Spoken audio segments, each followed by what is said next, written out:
Not since the horrors of the Black Plague has our land seen such despair. Almost 2 millennia after Sigmar founded the Empire, the realm is fractured and broken. 3 rival factions claim the Imperial Crown: Marienburg, Middenheim, and Reichland. Blur of power brings the armies of men against one another in a seemingly endless tide of battle.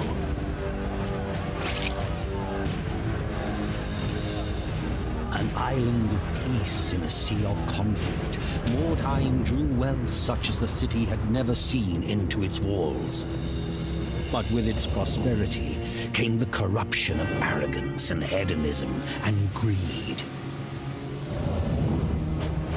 The gods could not long abide the outrages of Mordheim's populace. In the heavens, an ill star appeared. A great twin-tailed comet that some priests warned was nothing less than the hammer of Sigmar. They preached tidings of doom and repentance, but their sermons were ignored.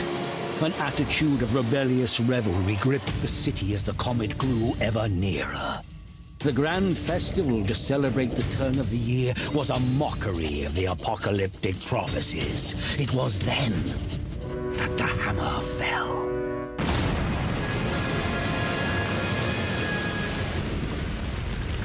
The fiery comet plowed through the city, gouging a deep crater in the midst of the poor quarter. The wondrous palace of Count Steinhard was broken, the grand amphitheater shattered, the vast great library blighted by a pall of ash. Fire and smoke decimated the populace, but worse awaited the survivors. A malignant corruption that brought with it mutation and madness, the vile taint of chaos. In the shattered city, strange green-black stones were discovered. Strange energies emanated from these shards. Warlocks and alchemists experimented with these word stones and soon determined that their uncanny properties could work wonders. Wordstone could heal the sick, regenerate the old, or even turn base metal to gold. Lust for Wordstone focused avaricious eyes upon ruined Mordheim. Treasure hunters descended upon the city, vying with both mutated horrors that claimed the ruins as their own, and crusading zealots who sought to prevent the taint from spreading. Inhuman creatures filtered into Mordheim, staking their own claims. An endless pilgrimage of the greedy and ambitious, fighting and dying in a place now called the City of the Damned. I love that. So good. So good. So hype. Oh man. So awesome. Yeah. Alright, so new Warband. Nice. Or maybe live a little longer. So yeah, the base game which you can get on Instant Gaming right now for like $1.50, it's like 94% off. Gets you these 4 factions in the middle, and these other 2, it's like $5 for this. So it's like $1.50 for the base game, which is awesome. Just even if you only spend $1.50, that's awesome. Just get these 4 factions in the middle. These other factions are like $5 each. And then there's like a couple of other DLCs where you just get like one character, like a special hero that you can use for 3 different there's like order and chaos, basically yeah. But anyway, but yeah, it's, we're gonna go for Sister Sigmar, which is one of the base factions, and we're gonna go for a rank 0 warband, starting from scratch again. I've got a bunch of level like 10 warbands and stuff, but yeah, I find it's kind of a best of both things. It's really good, like keeping on grinding because it takes a long time to really max out your warbands, but it's so much fun to start new ones from scratch as well. So once you've leveled up your first level 10 warband, I think you get the ability to start them at level 5, which has sort of everything unlocked and stuff. But yeah, I rather unlock it slowly over time from level 0. So in the name of Most Holy Sigmar, I greet you, sister. Your service and dedication to our order has long been in my mind. As High Matriarch, I must put your conviction and valor to the ultimate test. Hold fast to your faith. Keep Sigmar's glory in your heart. Remember the tenets of your devotion, and I know you will acquit yourself as a matriarch should. Well, I won't go through the entire thing. It does go for quite a long time, but I think we listened to the entire thing last time we did our sister's warband, so But yeah, you can play $1.50, buy the game, and listen to the intro yourself. The High Matriarch has a cool accent too. Yeah, that's true. So yeah, so I'm starting a new Sisters Warband. So what I wanted to do this I think like the last Sisters Warband, I was going for a bit of a fireball theory, a fireball focused kind of thing. And I don't know, that's kind of a cool like ambition to aim for, but it just, I don't know, it didn't inspire me enough somehow. Whereas, yeah, so my new one is basically where Sisters of Sigmar order, you know, and but specifically our tenant is like, they're the Sisters of Iron. They're all about just being as hard as fuck, like max defense, tanky as shit. Like Sisters are really tanky in general, I would say, but yeah, that's what I want to go for, the theme of just tanky, max tankiness. Let explore, like, you know, making the best like melee resist, dodge, armor combinations, just make our guys indestructible as ideally, you know. And the purpose of all this is so that they can have a maiden, which is the impressive, which we haven't unlocked yet, so we can't even get a maiden yet. But basically, so all of my sisters, all my non-impressive sisters are going to be basically like the entourage, you know, like the armored bodyguards of the maiden, and then the maiden is just going to be the like, you know, demon host, agent of destruction. And the sisters are going to be the delivery system for her, basically. That's the plan. Hey Phil, feels like ages since you've caught me live. Oh well, yeah, let's go. Get into some Sisters of Sigmar. So, excuse me. So this is our they're called Sisters of Faith. We're going to call them Sisters of Iron. We don't actually have to call the warbands sisters. Like the stream theories is going to be called Sisters of Iron, but we don't necessarily have to call them Sisters of Iron.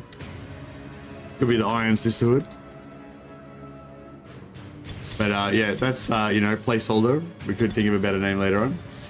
Hey, Lawmaster Sotek just joined, and viewers just joined on YouTube. Hey Sotek, how you going, buddy? Sisters of Fe, yeah. The like the chemical symbol for iron. How about them veteran points? Indeed. Love this game so much. Me too, man. Don't you just like have fantasies about the one day they'll come back and do a remastered version and release like maybe one extra race, like Dwarf Warband or Orc Warband or something? How cool would that be? One day. It's just like, in terms of pure Warhammer atmosphere, like I don't think there's any game that tops this still, like really to this day. It's just like the best.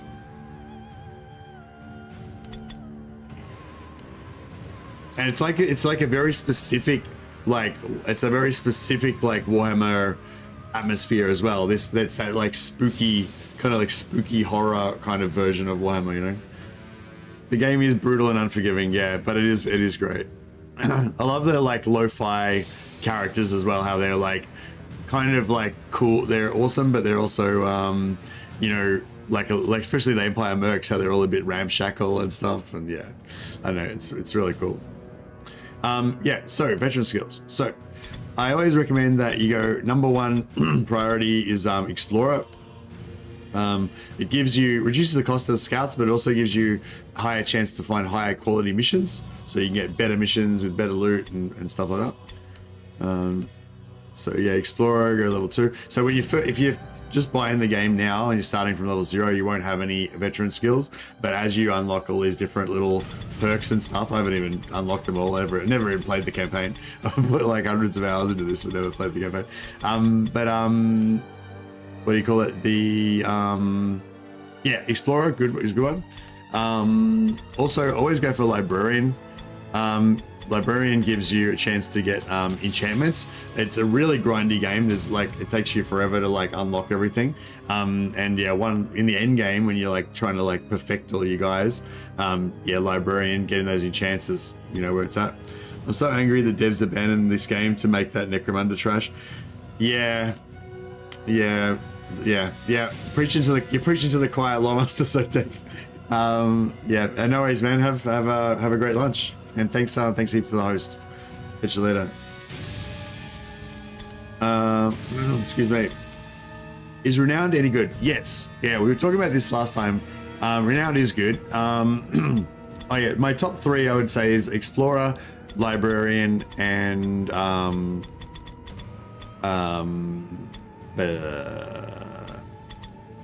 Negotiator. Gives you extra time to do your wordstone requests.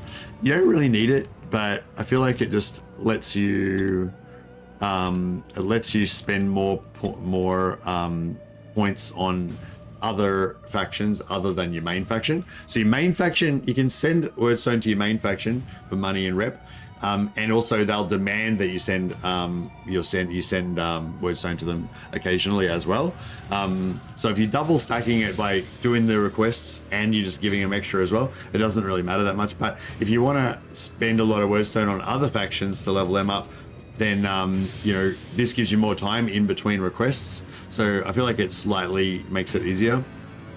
My top 3 is Healer, Scholar, and Renowned. Okay, nice. Yeah, it's sort of early game and late game are a bit different. Early game gold is really important. So taking a lot of perks that give you more gold is really good. But late game, you have basically infinite gold, and gold doesn't really matter. Hey, Gregory, how you going? So yeah, it's a bit, but yeah, if you're playing as Chaos in particular, I'd highly recommend you get Renown. So Renown reduces the cost of hiring new warriors by 10%, 20% when you master it, which is really good, especially when you hire hired swords, which are characters that are already leveled up and really expensive. And that's like, if you want to advance your warband fast, that's the best way to do it, by looking out for and hiring hired swords. Another thing too is if you hire all the hired swords, you get then I think they refresh more. So I don't know if it's true, but I heard that, like, so every few days you'll have new hired swords, right? So if there's, just say there's like 5 hired swords available. Well, hired swords are characters that are already leveled up, that you can hire already leveled up, and they sometimes have injuries as well. Yeah, so just say there's 5 of them, whatever, it'll say new hired swords available, and like 1 or 2 of the hired swords that were there will disappear and new ones will appear. But somebody told me that if you actually hire all of the hired swords and get rid of them all, it basically refreshes them faster. Like, it feels like if there's a full amount of hired swords, then only 1 or 2 of them will get replaced each time. But if they're all gone, like, it'll replace them faster. So I don't know if that's actually true. I was thinking about trying to test it, but it would be good for that as well. If you're trying to like just buy them all out, then Renowned would be good because, you know, it's cheaper.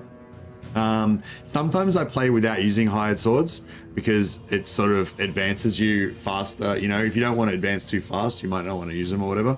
But it's like, hired swords are amazing basically, so you definitely want to use them basically, unless you have some sort of conscientious objection.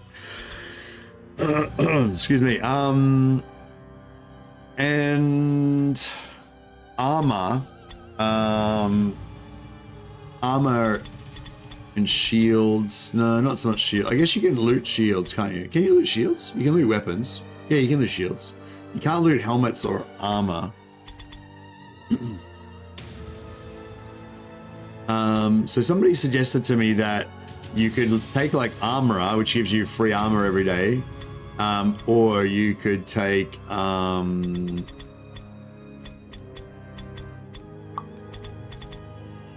yeah, leather worker gives you light armor.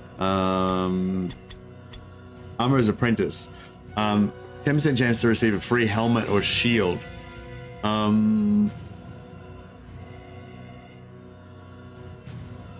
So, you know, you can't loot helmets from enemies. I mean, you can loot weapons from enemies, but you can't loot helmets. So that could be good.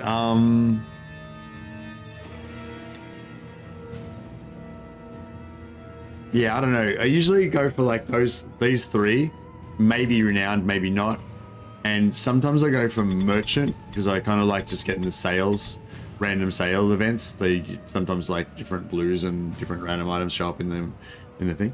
But yeah, sometimes if I have a weapon specific issue or whatever, I might take like Weaponsmith or something like that. Like if you're playing Skaven, I reckon take 2-handed weapon because it's really hard to get the wristbands for the Rat Ogre. So if you start just getting random 2-handed weapons every day for like, you know, the whole campaign, then you got more chance. You got a chance of finding them. Yeah, there's not really anything for the sisters that you desperately need. I mean, the Sigma hammers, I guess, but you know, you get plenty of them. Yeah, I don't know. I think I might just go for merchant. I guess, yeah, so if you want to save money, like somebody was saying, like Renowned is really good for saving money, and Scholar, you spend most of your money on hiring new guys and leveling up your training. But yeah, it's not that big of a deal. I think I might go for Merchant, just because it's kind of fun. No, not Merchant. Oh yeah, Merchant. Increases the chance of us. Yeah, this is Contact Merchant. This is Merchant. Increases the chance of a sale. So you just get like, I don't know, random kind of things on being on sale. It's kind of cool. I've still got 2 points left. All right, we got to get one more thing. Yeah, that's the thing. Yeah, hired swords are really good. Yeah, the only thing that wouldn't be good is if you don't want to. If you don't want to.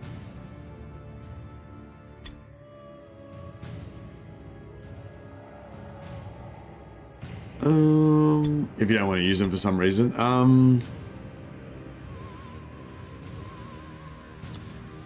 Free consumables is a pretty good one for like Endgame maybe. So you just have heaps of maps. Maps give you free movement. There's various other consumables you might want to, like once you've like fully maxed out your characters, that's when you might like start using consumables. I don't tend to use many consumables most of the time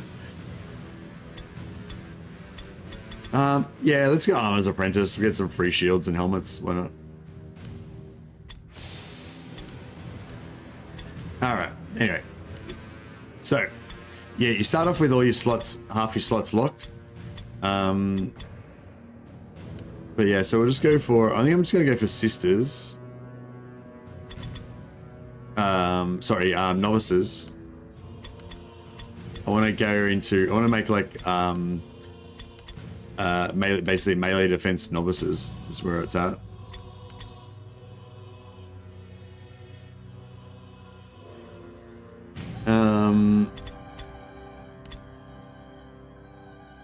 And yeah, oh yeah, we've got these if this is a DLC character that we can get. He's a Wolf Priest of Ulrich, pretty cool. You can also later on through a reputation, you can eventually unlock the Warrior Priest from the Witch Hunters warband, and then you can use the Witch Hunter in your sister's warband, which I've got that on my other warband, but that's going to take a long time to unlock. But yeah, Sister Superior are pretty cool. Get one of those, and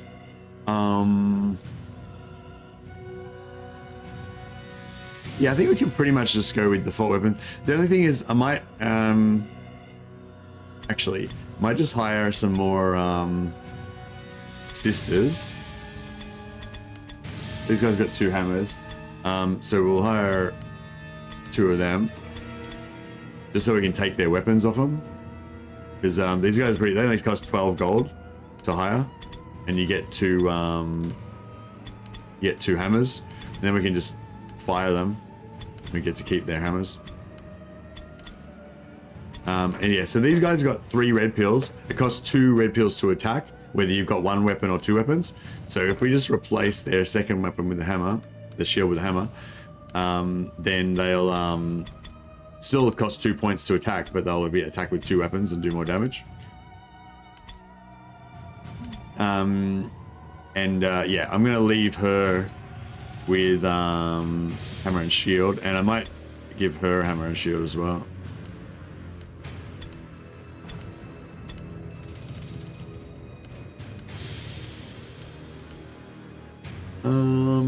Might give her light armor, just make her slightly more durable. Give her a helmet, and same with her.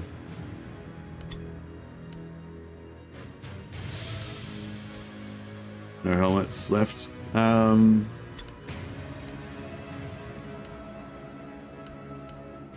There's a heavy armor. Heavy armor slows you down a lot.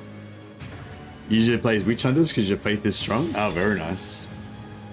All right, cool. And oh yeah, and I want to go for like a Black Templars purity kind of a vibe. So yeah, there's a like black with the white detail, I think, like this kind of thing. It's kind of it. It's kind of vibe. I'll probably like fine tune their outfits more later on. But for now, we'll just go preset 4. Yeah, so you can go through and like change all the individual parts as well. Oh yeah, give us some red legs. Right.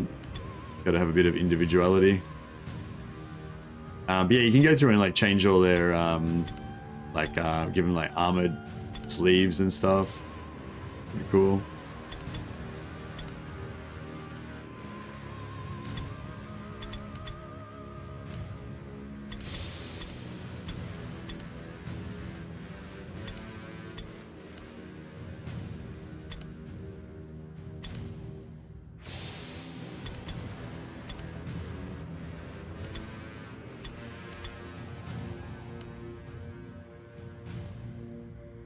Hey, Mr. Phoenix.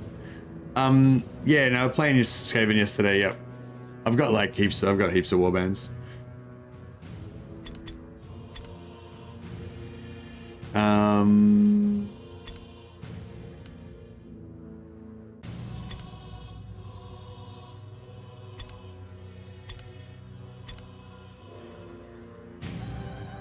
Nice. And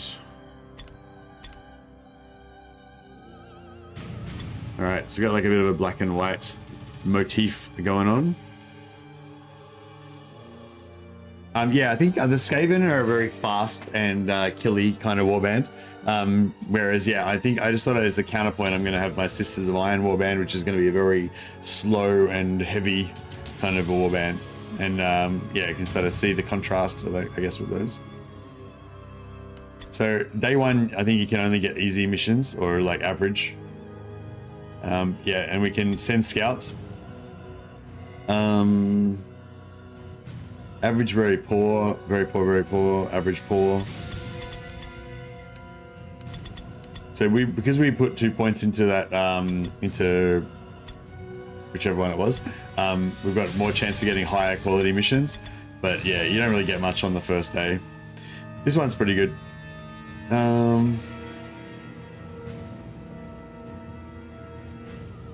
Yeah, we'll go for this one. It's got average amount of wordstone.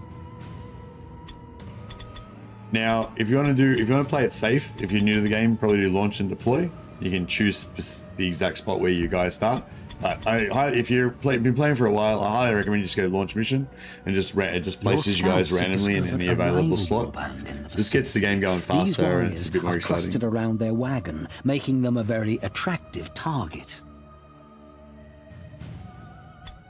Yeah, so yeah, those of you who seen me play this before, you know pretty much my philosophy. Basically, I'll pick like 1 or 2 characters that are going to be my main people that I want to invest in. In this case, it's my lord and my hero, and the other 3 are just basically suicide troops that are just there to be bodyguards for these guys. Our iron sisterhoodness hasn't really kicked in yet. Everybody here is just basically a death machine, so we're going to try to be careful not to lose them. There's a lot of wordstone there. That's where all the wordstone is, right? So we want to go over. We want to get there and get it all.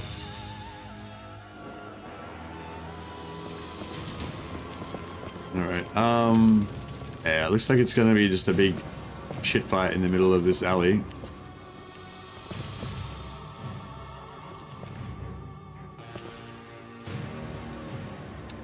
Yeah. All right. Am I just?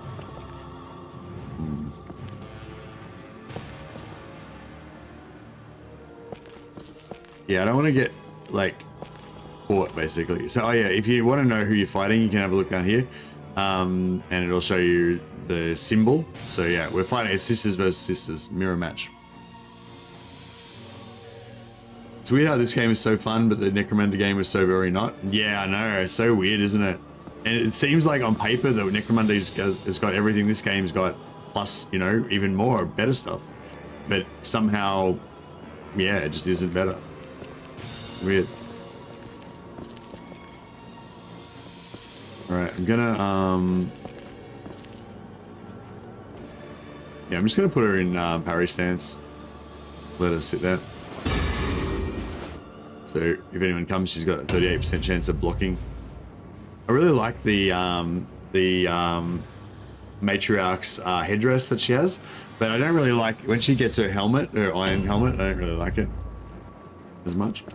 Okay, now these guys are they can dodge a little bit, but they're mainly here for just charging and hitting stuff.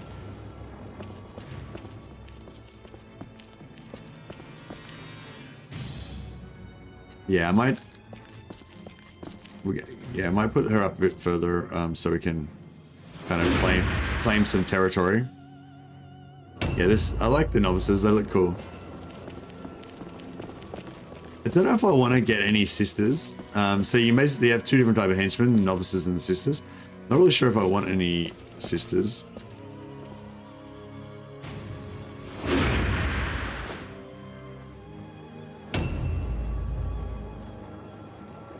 But yeah, so you can see how I'm being conservative with my matriarch, keeping her back and sending these dudes forward. These guys, it's their job to die, essentially. I mean, hopefully they're not going to die, but if they do, that's alright. It's their job.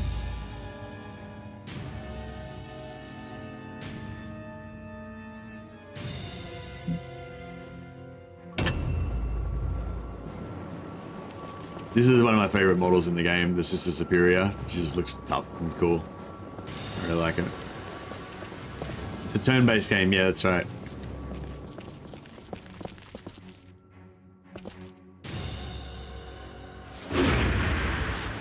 But it's really unique because it's got this weird system where you basically have a certain amount of points, strategy points, they're called the blue pills. And every blue dot gives you like a certain radius that you can walk from the last blue dot. So it's kind of like an analog system rather than squares or hexes. But yeah, it's basically kind of like XCOM or something like that. But A it's new got round this, has started. yeah, you got this crazy analog movement system. And it's got this real atmosphere. Like instead of being kind of top-down isometric like most of those games, it's really got this like over-the-shoulder, you know, third-person kind of vibe. And a lot of times you don't have good visibility, and you know, yeah, it's cool. All right, this is where the treasure is, but the enemies might be nearby. You can press your overhead map, see where they are.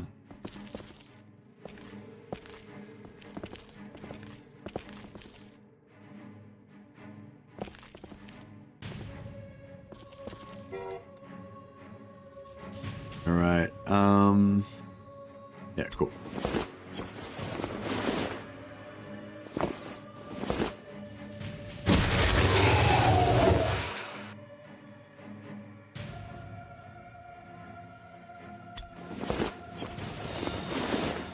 Sisters are worse in combat in my opinion. Their passive gives them movement, picking up wordstone, whereas novices have extra dodge and parry chance after a hit. Yeah. Yeah, I don't like sisters much, yeah.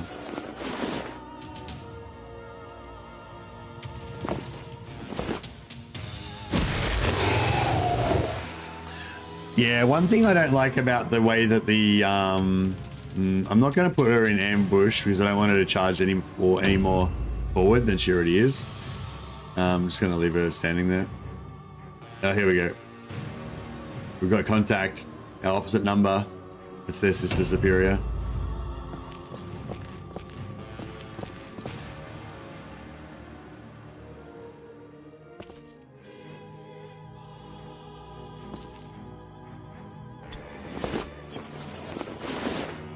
Yeah, so the AI matches you.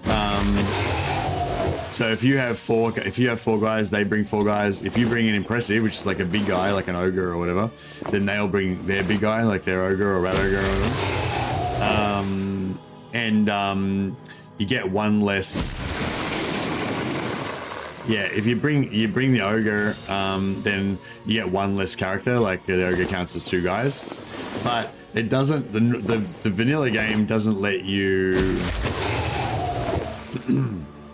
doesn't let you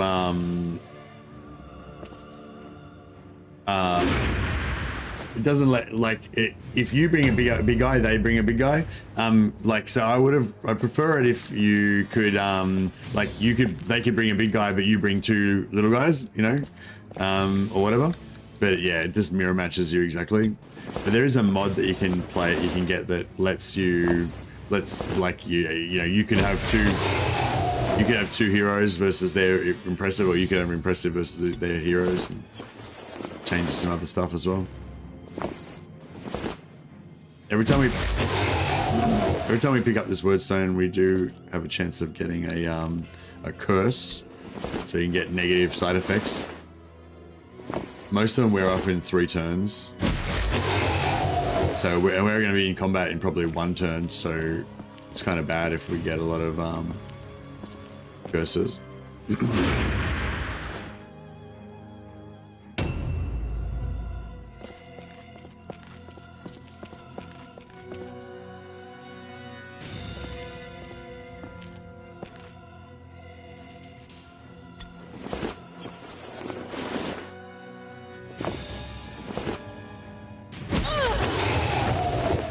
Like that.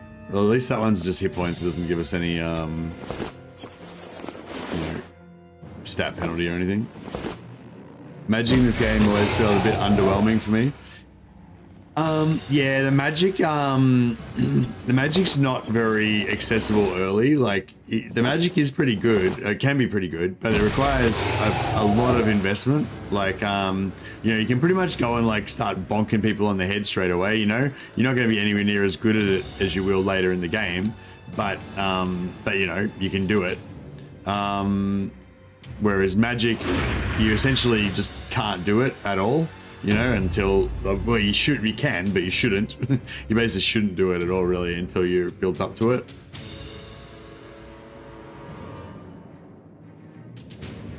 Yeah, once you've got like a maxed out warband, then, you know, it's a lot easier to build new characters with magic, but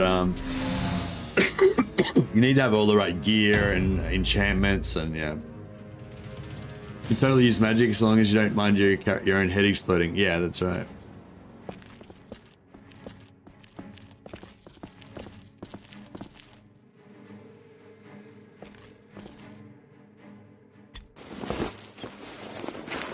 Alright, these wordstone shards probably aren't worth that much. Wordstone fragments probably aren't worth that much. I think they're worth like 5 gold or something. How much are they worth, actually? So there's fragments that are basically 1 wordstone, there's shards that are 5, and there's clusters that are 15. I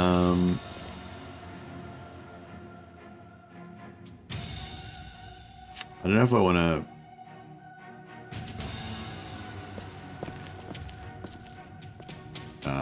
I'll put her in ambush stance like that.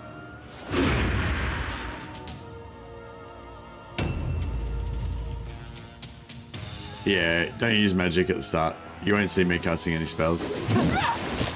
What the hell happened there? What happened to my ambush? Oh well. A new round has started.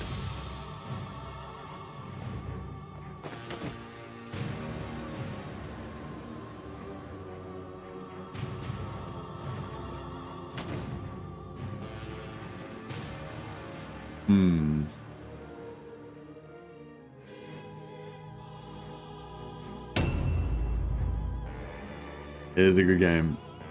It is a good game.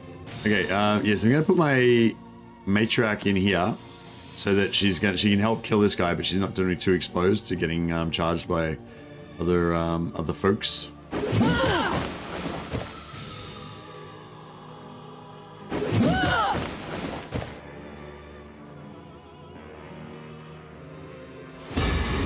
Yeah, defenses aren't so great at the start. So I tend to not really worry about defending as much. I focus more on damage and positioning.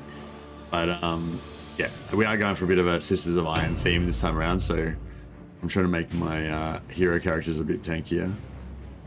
Press spacebar to see if your backpack's full if you're not sure.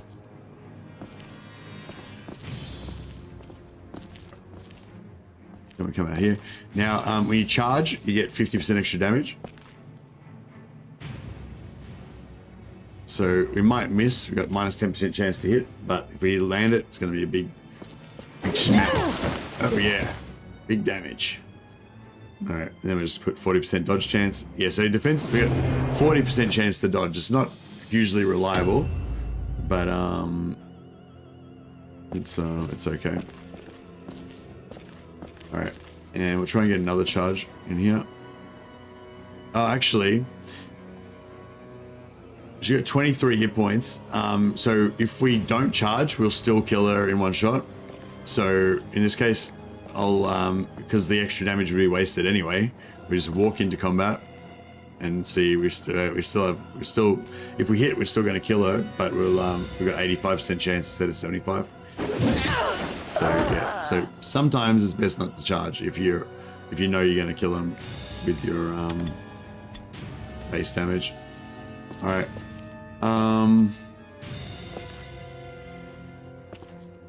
Yeah, I'll leave her here. Put her in dodge stance. So we're gonna have to. Okay, I know they're gonna attack, but I don't really know where they are or how far away they are. So I might just delay on this character. Just edge a little bit forward.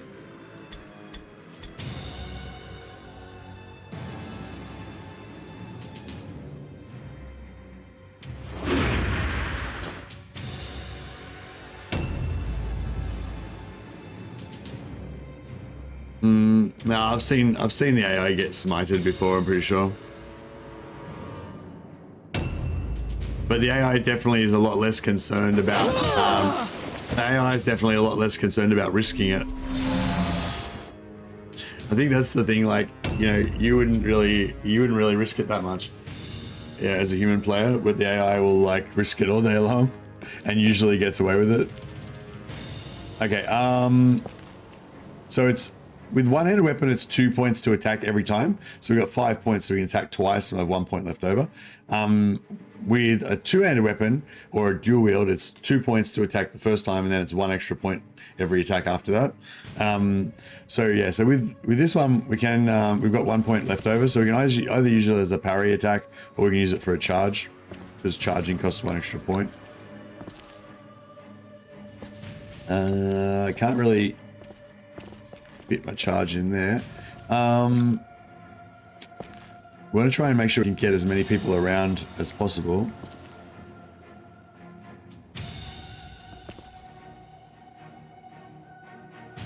So charge there, 50% extra damage. Still got 2 points left. Give her the pain. Yeah, they cast stuff all the time. I feel like they still do get backlash, but they just... It's not like... Because the chances of you actually dying... A new round has started. Is pretty low. Like, even if you get backlash, like, usually you don't die. Like, I have had a character die from it. Like, because there's one particular... When you cast a spell, there's a chance that you'll get, like, backlash, basically. And one of the possible things is you take 999 damage and just get instantly taken out. So yeah, they definitely get a lot of backlash. They just don't normally die from it, and you don't die from it either. It's just that you're more risk adverse than the AI is, and you're not willing to constantly risk dying fucking every turn like they are. Okay, I'm gonna hide her in here. Yeah, I'll hide her in here.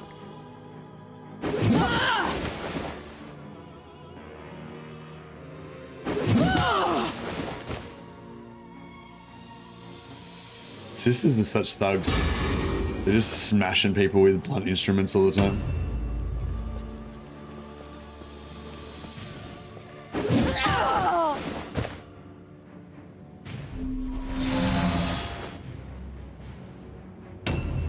Hey Paranoic. Basically, I want to make all of my characters as tanky as possible, except for I want to have a maiden eventually that's going to be just my killer. But until we get the killer maiden, I'm probably going to make our sister superior or my killer. I'll have 2 sisters, one one that's like my my killer and one's like a tanky one. That's the plan.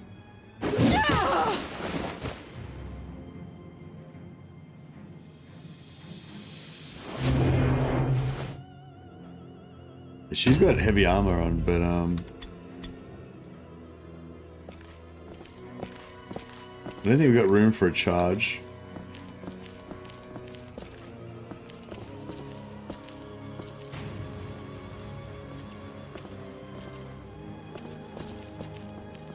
No, can't charge, so we'll just walk into combat. She's down. So yeah, I'm trying to these novices. I'm not trying to level them up at the moment.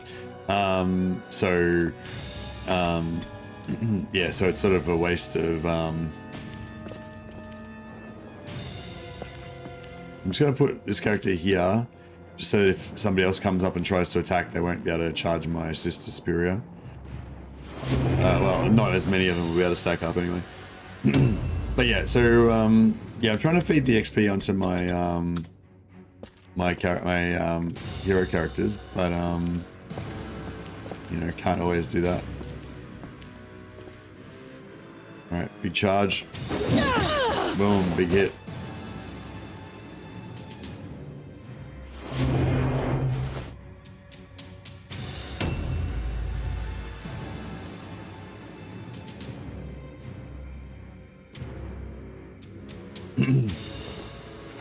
Yeah, so we're gonna go. I'm gonna go with my normal kind of thing, which is I'm basically just gonna, in this particular instance, just my lord and my hero are the two I'm gonna try to keep safe, and I'm happy to sacrifice the novices to protect the characters if we have to.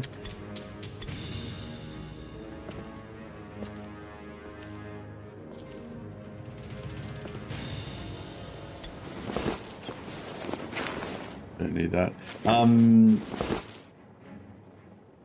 What do we... Delman Van Holzen's Holy Tome. Oh yeah, I didn't notice. Oh, that's her there, right? Alright, let's I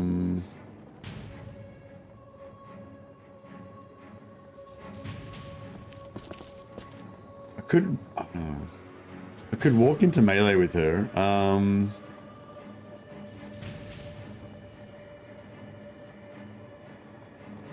I feel like if we kill this one first, then they'll rout before we get to kill the other one. But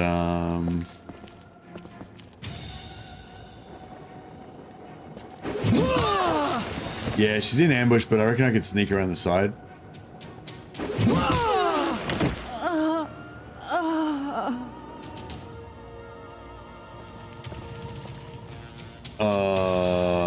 Nah, probably not. As soon as I walk out here, she'll hit me, hey.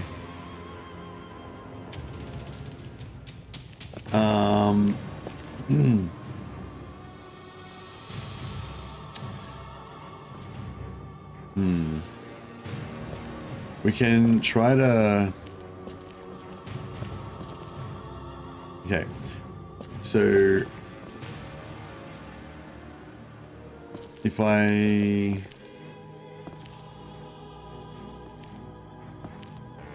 Okay, so I've got a blue dot right where I am right now, and as long as I don't step off it, then she won't ambush me. So basically we're kind of edging towards her. So this is the one way you can kind of make like a bridge. So she's in ambush stance, so if you move within her circle, then she'll charge you. It's okay because she's got heavy armor, she's got short range, we can outrange her charge, but I was just kind of, I'll just demonstrate, if you couldn't outrange the charge, you can kind of like keep like leapfrogging your way towards them, because they, yeah, as long, because, so where I stepped out here, it was just at the edge of my blue circle, so I puts a blue dot right where I'm standing. As long as I don't walk off that dot, she won't attack me. So you got a little bit of play around with it, I guess.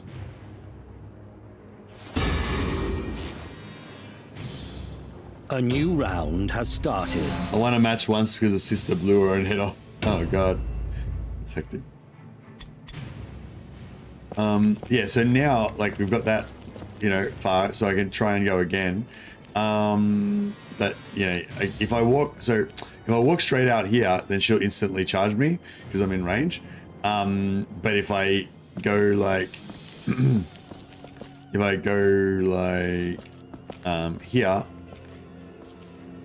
and then see where the blue line is there, if I can do the same thing, I can walk out here, and then if I do that again, then if I'm a bit scared to do it because I'm worried that I'll fuck it up, but yeah, just say I do this. Now, as long as I don't step off the blue dot, she won't charge me. And if I wait here, if I just do delay and stand here, my circle will actually intersect her circle. So then the next character will be able to just walk straight into combat with her without her being able to ambush me at all. But I've got longer, I've also got longer movement range than her because she's got heavy armor and I don't. So if you look at the map, a mouse over her, and you can see her stats. Her movement's 4 because she's got heavy armor, whereas if you look at me, my movement is 6. So it means my charge range is longer than her thing. The only problem is she's going to counterattack and smash me, which kind of sucks, but it is what it is. We've got 75. I've got 75 hit points. I'm pretty sure I can take at least one hit from her as long as she doesn't crit me. Boom, crit her so she doesn't get to counterattack at all. Huzzah.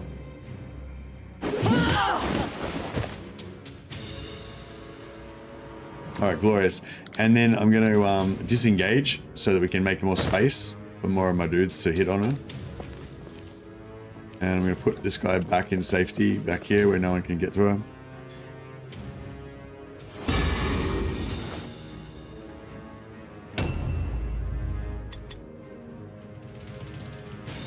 Now, charging does 50% extra damage, and minus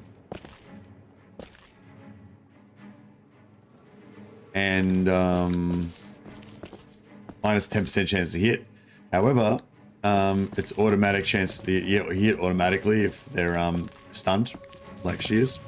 So we don't need to worry about it.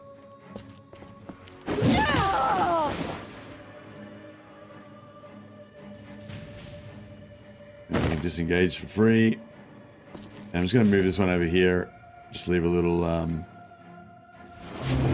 She's got full health, so if somebody comes and wants to attack us, I want them to attack her. Okay, they're in 22.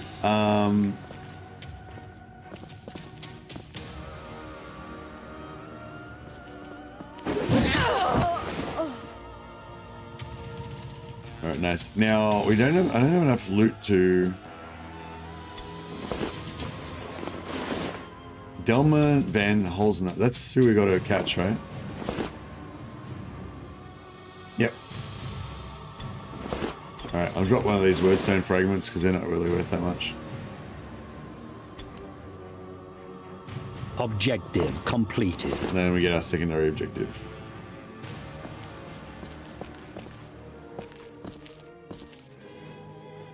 Right, we've got one up there, upstairs. Hey Joshua, how you going, buddy? Yeah, does anyone remember exactly how much the fragments are worth and stuff? This guy's on really low health, so I'm just gonna hide her as well. A little bit. 5 times that. Yeah, they're worth 5 gold per piece, I think. Yeah, I think that's right.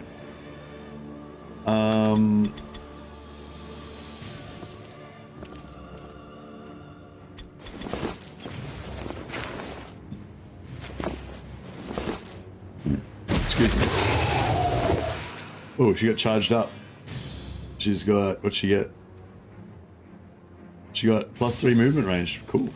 Okay, so she's this guy's relatively tanky. She's got some minor armor on, and she's she got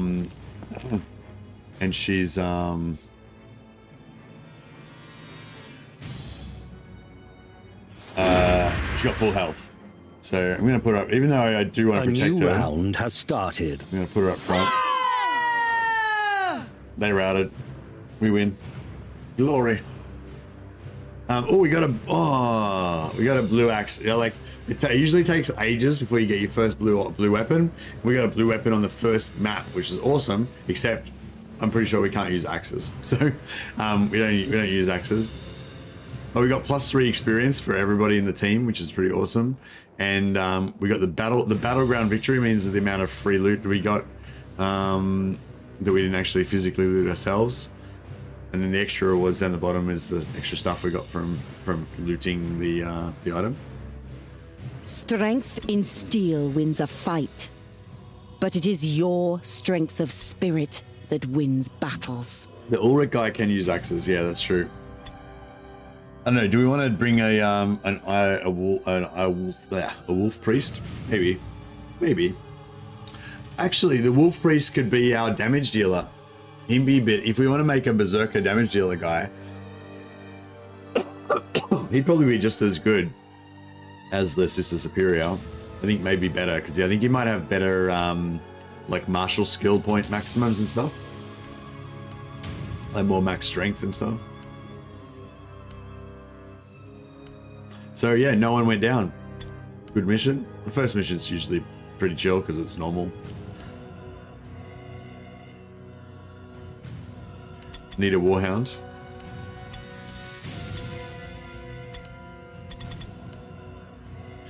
All right. Yeah, so we leveled up. All of our guys have got like more experience points and stuff. Can't remember how I usually level up my assist. I usually go +1 in strength. If they're at 5, I usually go +1 in strength straight away because then they can pick up 1 extra item. 6 points gives them ability to pick up 1 extra item. Also, if you want to give them armor proficiency, they need 6 to get their first point in that. I do need to go intelligence because basically with your stat points, the characters you don't want to keep, it doesn't really matter. But the characters you do want to keep, it's all about hitting the requirements for your different skills. So for example, she's going to be a leader and also a spellcaster. Well, she's not probably going to be, but the matriarch that replaces her eventually is probably going to be a leader and also a spellcaster. So she's going to want this skill, Battle Tongue. You need 15 leadership for that, and she's going to probably want Devotion, which reduces your chance for Divine Wrath, which is like your backlash when you cast spells. So she's going to need 9 intelligence at least for that. But 9 intelligence for Knowledge Mordheim as well. If I wanted to make like a cheap and cheerful, I could just go like 1 point in Knowledge Mordheim to give her +1 meter movement. 1 point in armor proficiency to give her +1 meter movement, and that way she can wear heavy armor without being really slow. But it's sort of cheaper than it would be if you were going to do it properly. Yeah, that could be a good way to go. These guys I don't care about, they're going to be replaced anyway. So I'll probably just give them agility, so you get a bit more dodge chance, and leadership, so they got less chance of failing their leadership if they get surrounded.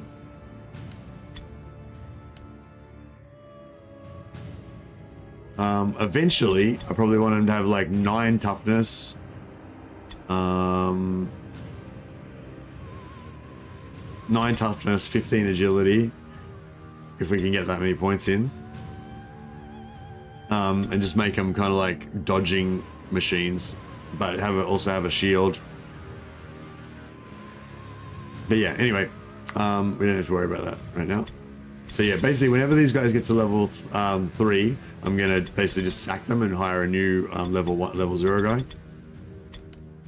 So yeah, I'm just basically spending their points to keep them alive a little bit longer.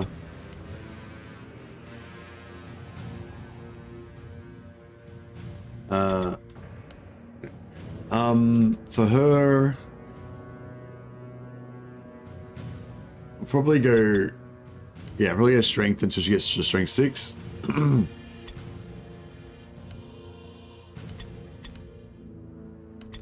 Alright, nice. Okay, we've done everything for today. A new shipment has been requested. Nice. And so we've got a formula today already from our veteran skill that gives us librarian, that gives us free enchantments. So yeah, just slowly add all the add these enchantments to your pile, and eventually you can unlock them all. Why do you get rid of them once they hit level 3? At level 3 they get quite a lot better. At level 3, so every level, every not even a whole level, every time they get some experience, they basically get stat points. But when they get to level 3, they get 1 extra red pill, which basically means that they can attack twice with a one-handed weapon instead of only being able to attack once. If I take them in, that means that the enemy is going to also be taking in level 3 characters.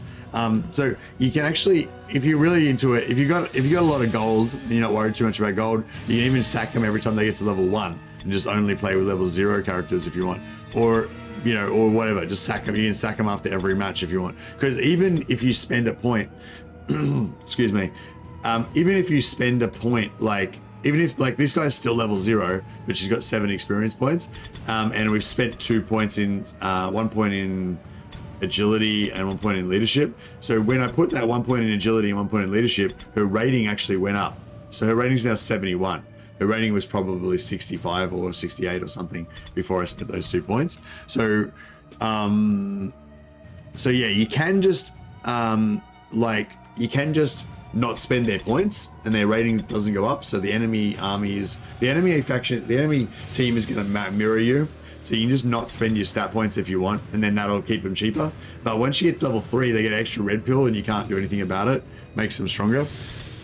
So basically the gist of it is this character and this character are going to keep leveling up and getting stronger and stronger and stronger, but these 3 are going to keep getting replaced all the time. So eventually I'll have a situation where she's level 5, she's level 5, and these guys are all level 1. So my total amount of levels for the whole party is going to be 13.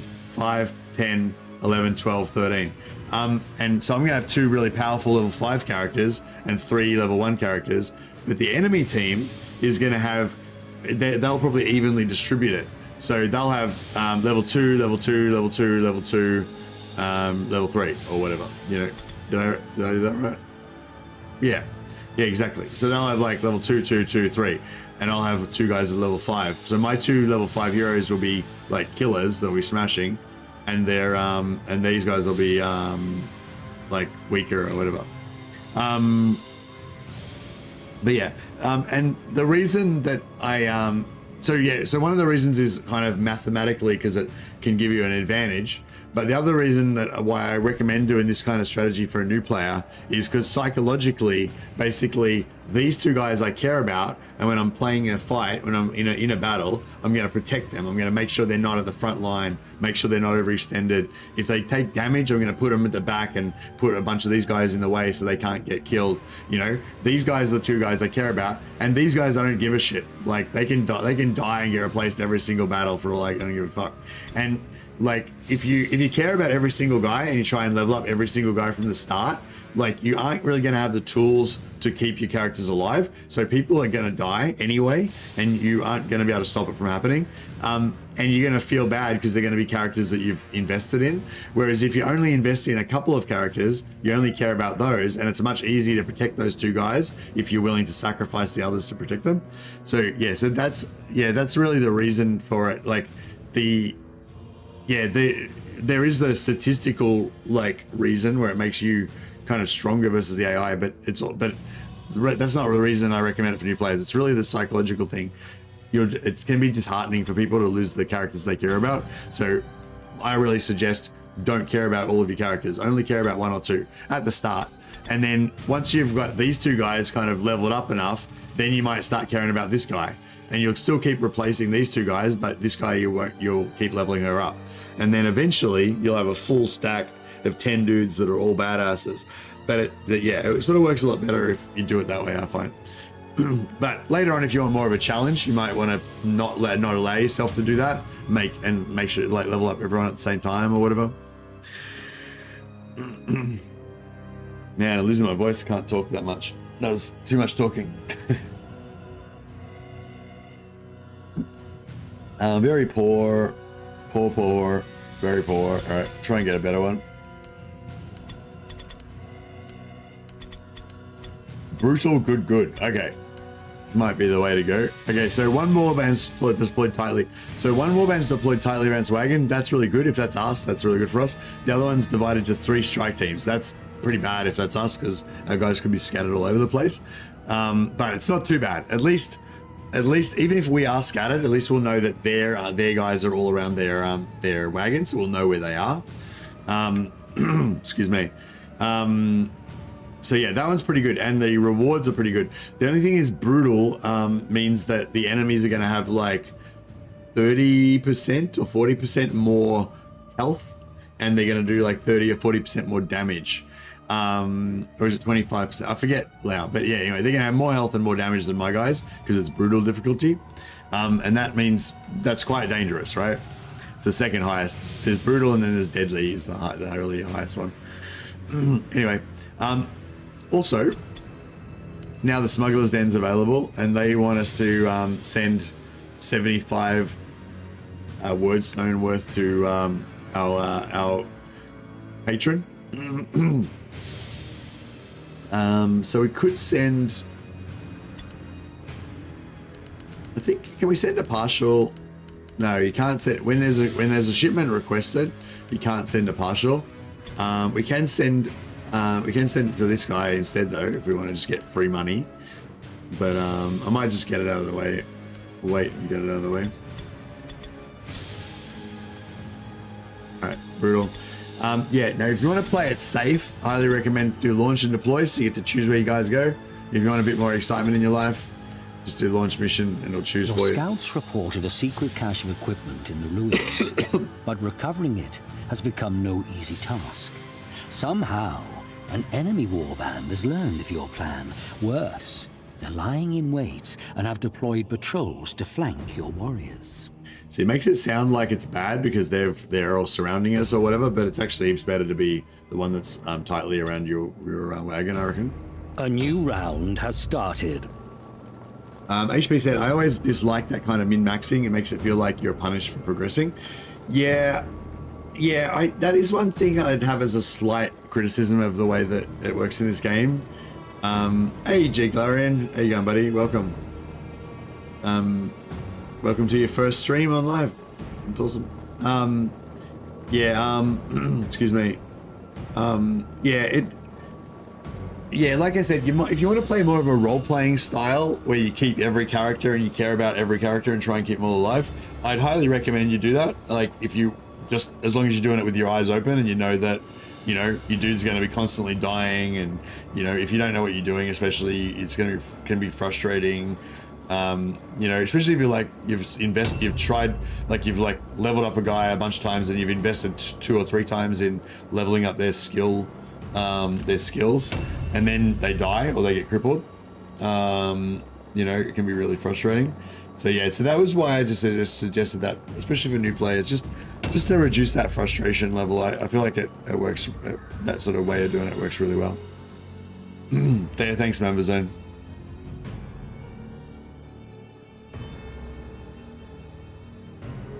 Started playing recently, having a hard time finding resources. You mean like finding the wordstone on the map? Or you mean you're having trouble saving up gold?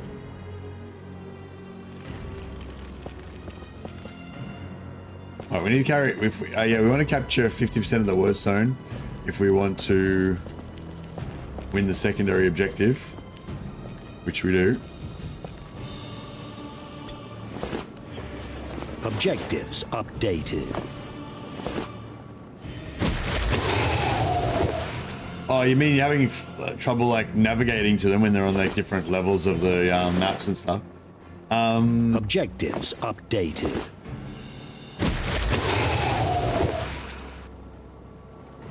Oh yeah, do you have your own strategy for progression, Jiglarian? Objectives updated.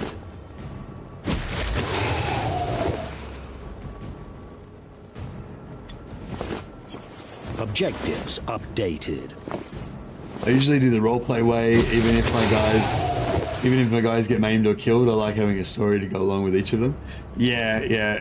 I think, yeah, playing a kind of like making your own little kind of house rules of like hardcore house rules or whatever, I think is definitely cool.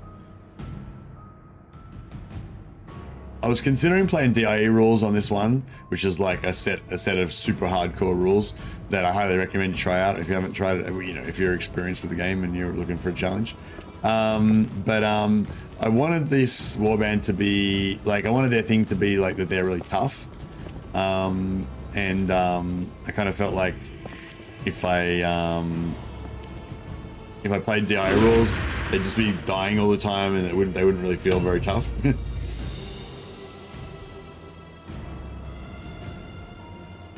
Enemy finds me quickly, and then I can't look around, and then the fight ends.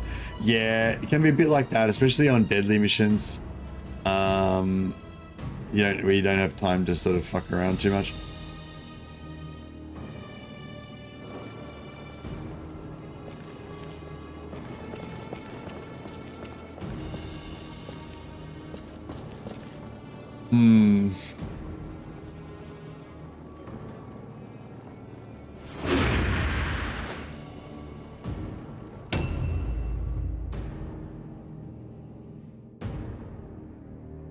I don't want to go over here, but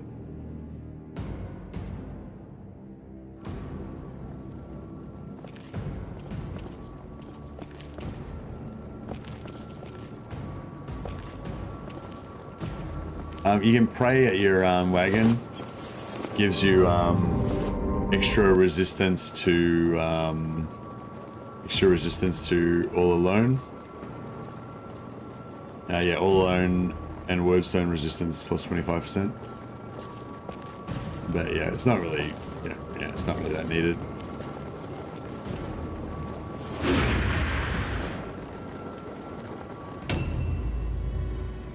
I don't understand what this game is. Roguelike with random maps. Yeah, it's sort of like it's a turn-based strategy. It's sort of like XCOM or whatever, but it's got its own unique analog movement system instead of having squares or whatever.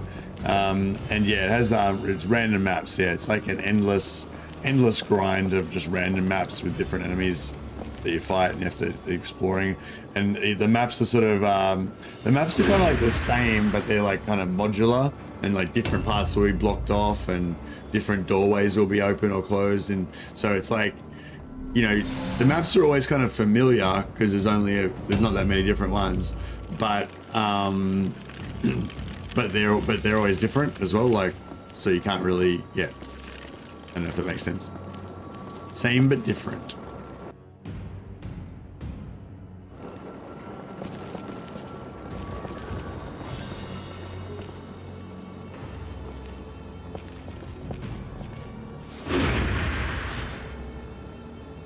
A new round has started. All right.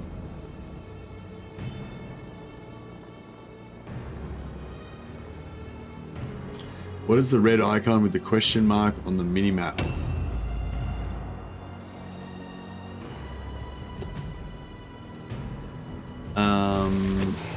Oh, it's an enemy. So when you don't have line of sight to an enemy, a little question mark goes on their icon.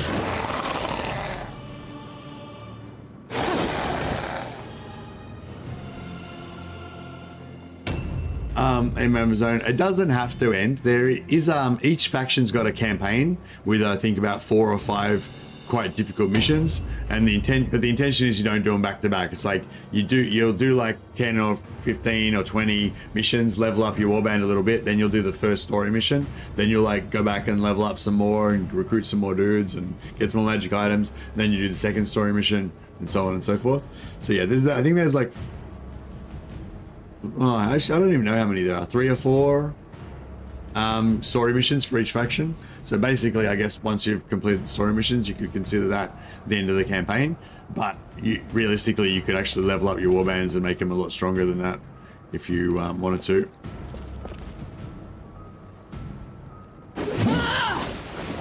Is there 8 story missions for each race?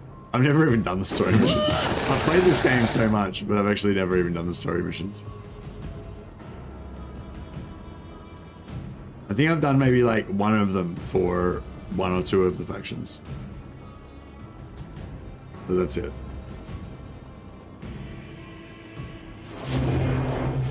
Is that what you were saying, Jaglarin? There's 8 story missions for each faction. Fuck, that's a lot.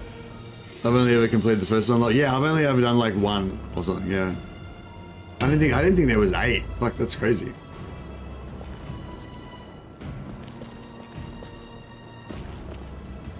I'm currently attempting to complete all story missions for every faction. Yeah, nice. Maybe you should do all the story missions for this warband. Well, maybe I should. If you guys continue watching and supporting the stream, then maybe I will. Alright, let's get a charge on this guy. Bam! Drop the hammer on him. See if he's got any, Huzzah! Objectives updated. Yeah, sometimes the enemy's helpful enough to, sometimes they're helpful enough to, pick up the word stone and bring it to you.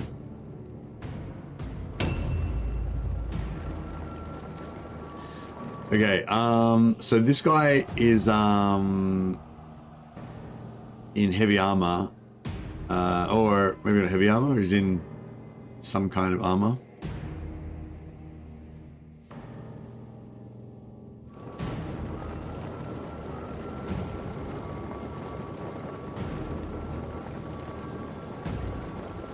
Anyway, he's got 5 movement and we've got 6. So we should, if we can reach him, we should be able to charge him.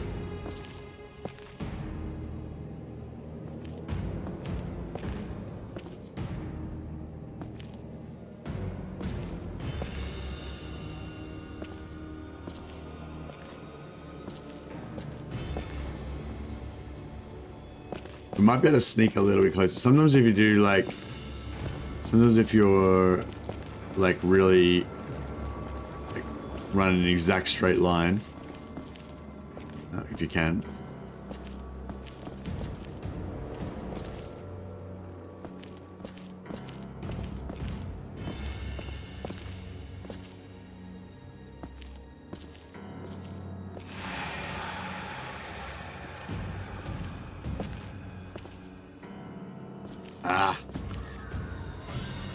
We're like right on the edge.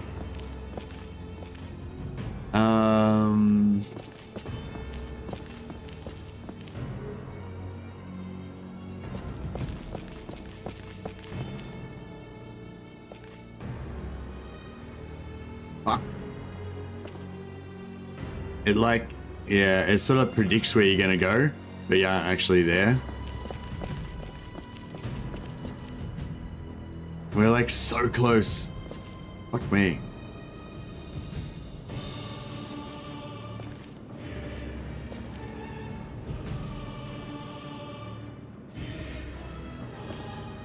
Alright. Fuck. Yeah, we can't. I think that's about as good as I can get it. I just can't quite make it. What an absolute bitch. Oh, we might be able to tiptoe? No, we can't tiptoe. There's nothing to tiptoe with.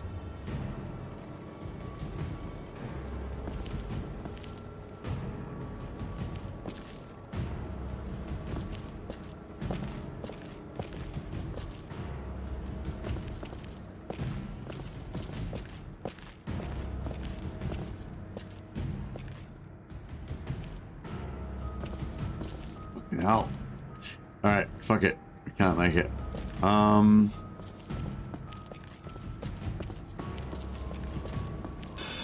Anyway, yeah, so another, if you want, looking for more house rules, yeah, as I said, check out my DIE rules campaign if you want to check out some more hardcore house rules. But, yeah, one of them is, no backpedaling or whatever it's called. What's it called?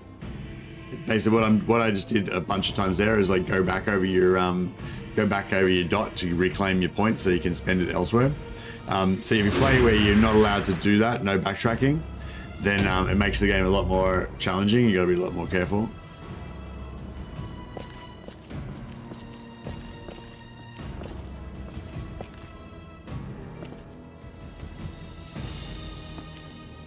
There we go.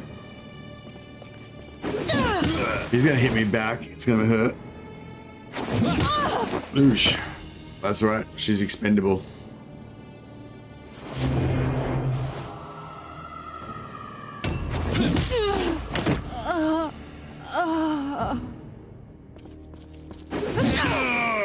Yeah, get wrecked. Vengeance is swift.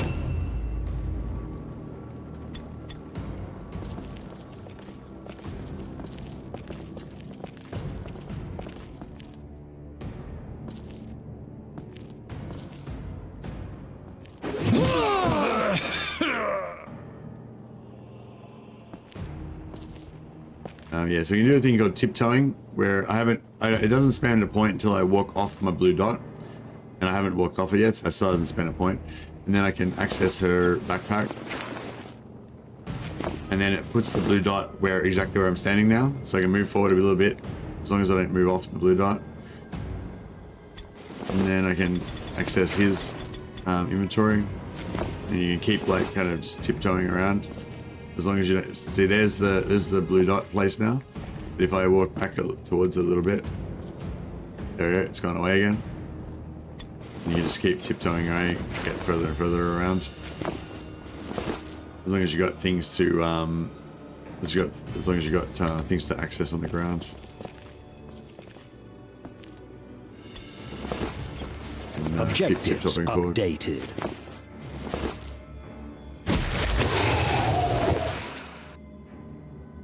Oh yeah, if anyone wants to buy this, by the way, yeah, grab it from Instant Gaming, not from Steam.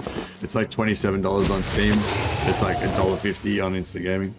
So yeah, I wouldn't recommend it for, well, I would recommend it for $27. It is honestly one of my favorite games of all time. It's a fucking amazing game. So really cool. I would recommend it for the full price, but yeah, there's no reason to pay full price because you can get it for like $1.50 on Instant Gaming. Nothing more Mordheim-esque than tiptoeing in heavy armor. Yeah, exactly. Exactly. All right, we've got 8 out of 10 word stones. So yeah, so the question mark means that we have spotted this character at some point, so we know he's there, but we've lost sight of him now, so we don't know where he is. So he was around here somewhere. Right now, we don't know where the fuck he is. Question mark. Same with this guy.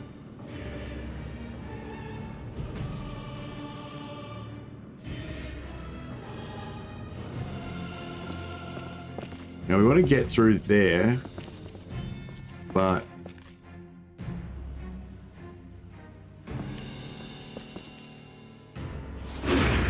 we don't want anyone to be isolated. But a new round has started. Together.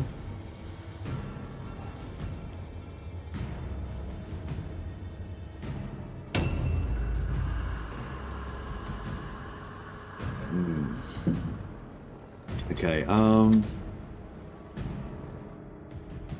Right, so if you're allowing backtracking, which we are, then if you're playing normally, then you can kind of like go in and just peekaboo, like say, oh yeah, that's where their enemy lord is right there.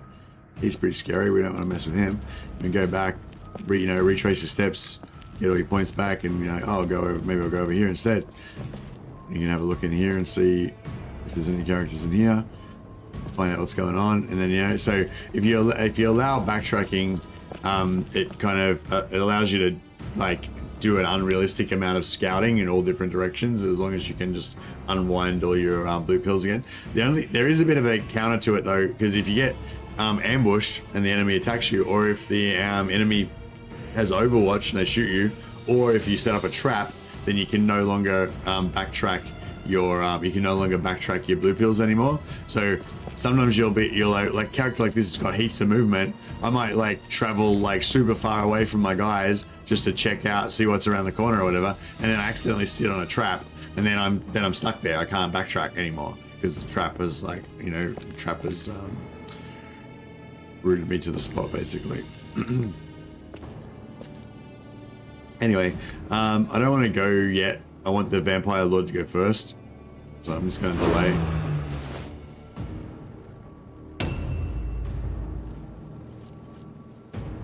Yeah, it's not cheating unless you have a house rule where you don't allow backtracking, because backtracking is part of the game. It's totally, allowed. how you play normally. Oh. But yeah, but in DIE rules, no backtracking. No backtracking, no overhead map. You can only do deadly missions. You can never keep any reserves. All of your active slots have to be filled all the time. You can never fire anybody. You know, this is like, everything's like hardcore basically. But it's a pretty cool way to play as well. This guy's got capacity to pick up the 2 wordstone that we need, but I can't tell if there's enemies out here.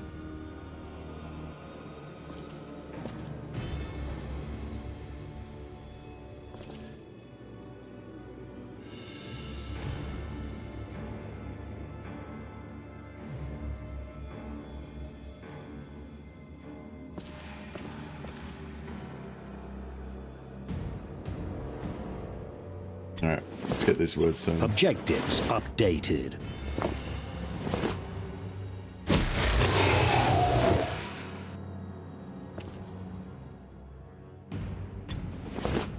Objective completed.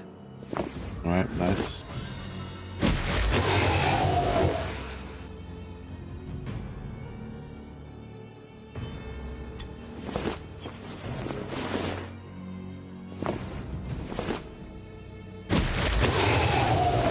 So we've got the secondary objective, but now, like, can we get away with it without getting killed? It's the only issue.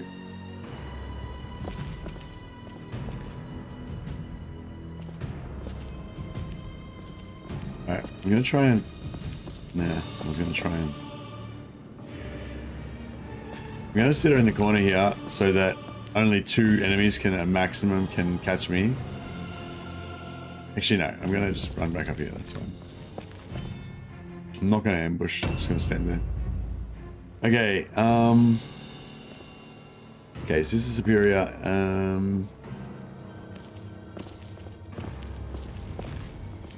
Yeah, I wanna charge, because we're probably gonna get terrored. So I wanna charge. Terror reduces your maximum offensive points. So we're gonna spend 3 by charging.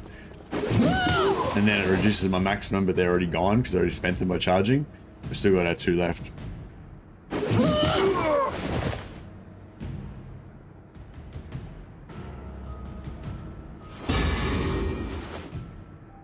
The AI cheats more than the player could hope to rival, yeah.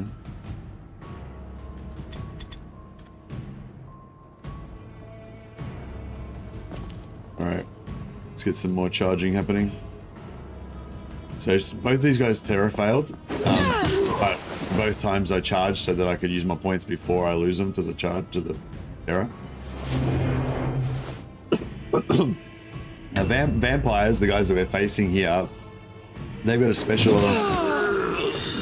Nice. They got a special thing where... Nice. Yeah, the vampires have a special thing where you can kill as many of their zombies as you want. The zombies don't count towards their morale. Only their characters do. And yeah, like their vampire lord is really valuable. So yeah, we won. We got the extra XP, got some free items. All good. Blessed are the triumphant, for in them shines the glory of Sigmar. Huzzah. Remarkable. Outstanding.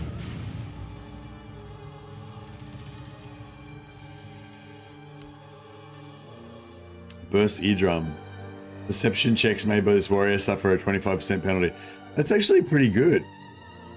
Because I almost never use perception at all. That's actually pretty good.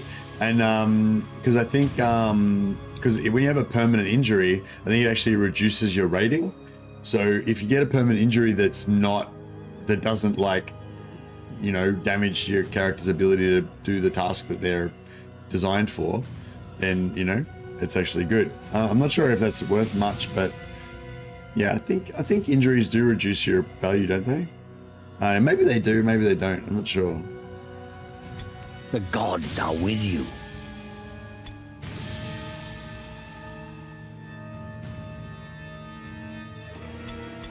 Nice progress. Remarkable. So much XPs. So there was a brutal mission, so we got extra Your XP. warband is getting stronger. Oh, nice. So our warband's now hit level 1. That means we get one more henchman slot, so we're gonna have one extra guy in combat.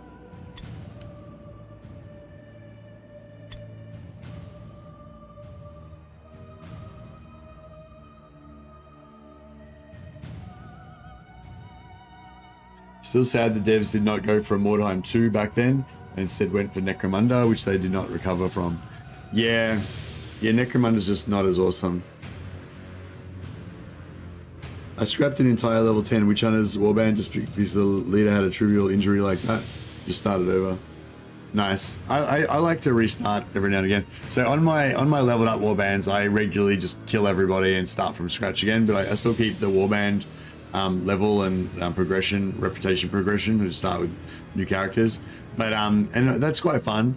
But it's also fun just completely starting a new one from scratch, like this one. It's got no reputation, no warband level, no nothing. Yeah, it's quite fun. Yeah, Necron is okay, but it doesn't have the atmosphere, it doesn't have the suspense, you know. It doesn't feel like Mordheim somehow feels like you're trying to survive in Mordheim and you're getting into these random encounters that are all deadly and shit, you know? Whereas Necromunda doesn't feel like that. It just feels like you're going into like a Colosseum arena to fight. It feels like it's a sport. It feels like a sport kind of, instead of like a survival thing. I don't know. You can buy items and you can find them in missions as well.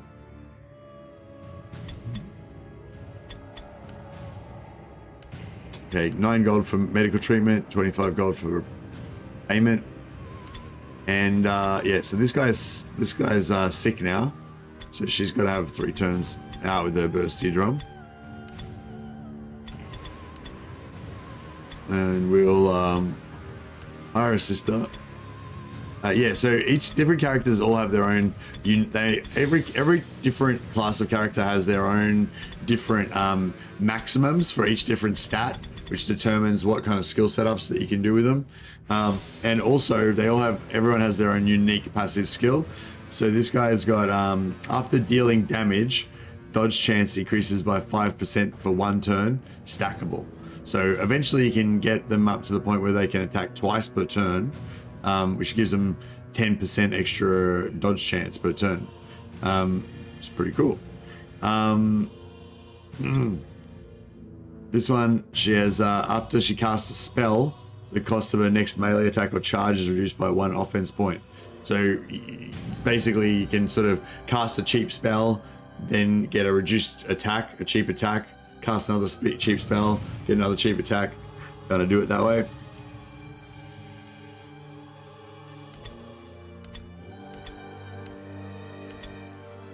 Yeah, this one, she has this ability. After gathering Warpstone, her movement range increases by 2 meters for 2 turns, but not stackable. So, yeah, they're meant to be good at gathering Wardstone, but I mean, they're not a hero, so they don't have as much movement as a hero would have. They do have this ability, Lad's Got Talent, that you can give them, which makes them into a hero. You give, like, basically if you give them mastery, it gives 3 extra physical, mental, martial stat points and raises their maximums by 2, 14 skill points, and also 2 offense points. So basically they end up with as much offense points as a normal hero.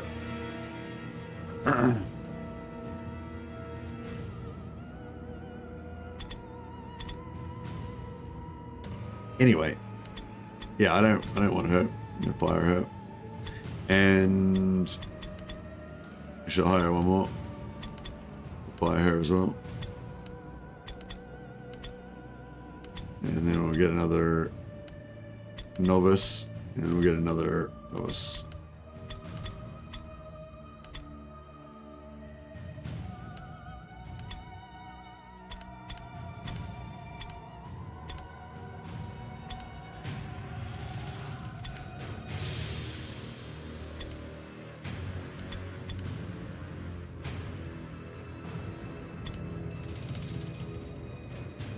Catapult, and we give her another hammer, another weapon.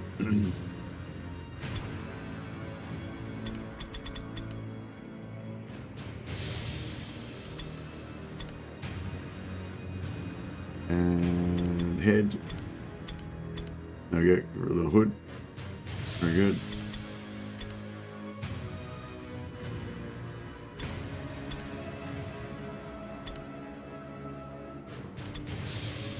All right. All right. So yeah, weapon skill gives you more chance to hit, and also less chance for the enemies to hit you, and it also gives you more parry chance of using a shield or a parry sword, or a sword that gives you parry.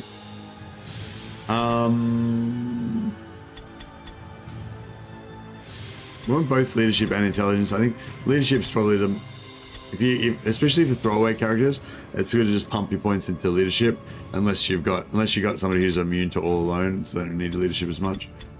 But like for these guys, I just want them to not fail their leadership tests and like run away and stuff. Yeah, only thing about these guys, they only got 3 strength, so they can't carry as much loot as some other characters.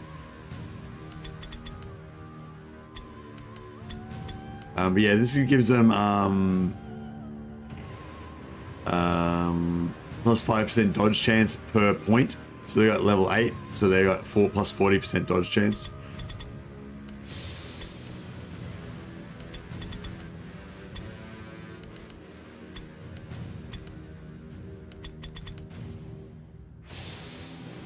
Yeah, so she's going to have 6 strength now, so she's going to be able to carry 1 more piece of loot, and she's going to hit harder. Strength gives you more damage as well.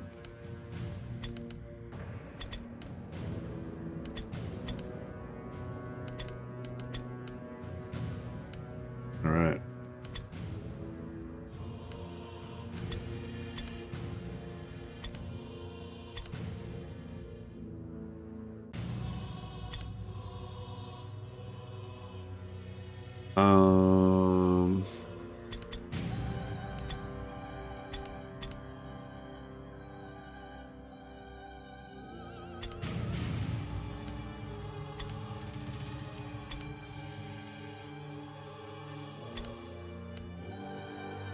Okay, so black. Actually,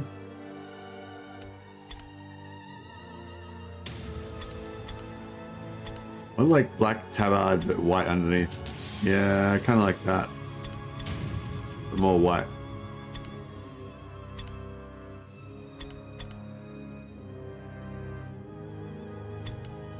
Yeah, I like that. And maybe you give her white legs as well.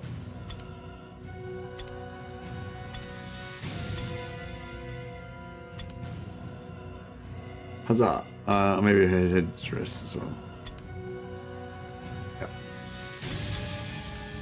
All right, striking. She's striking and majestic. All right. Yeah. So now we should have enough wordstone to do our thing.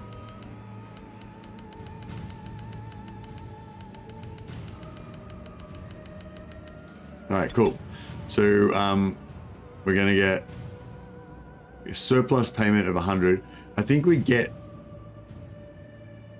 payment for the wordstone that they requested, but we also get surplus payment.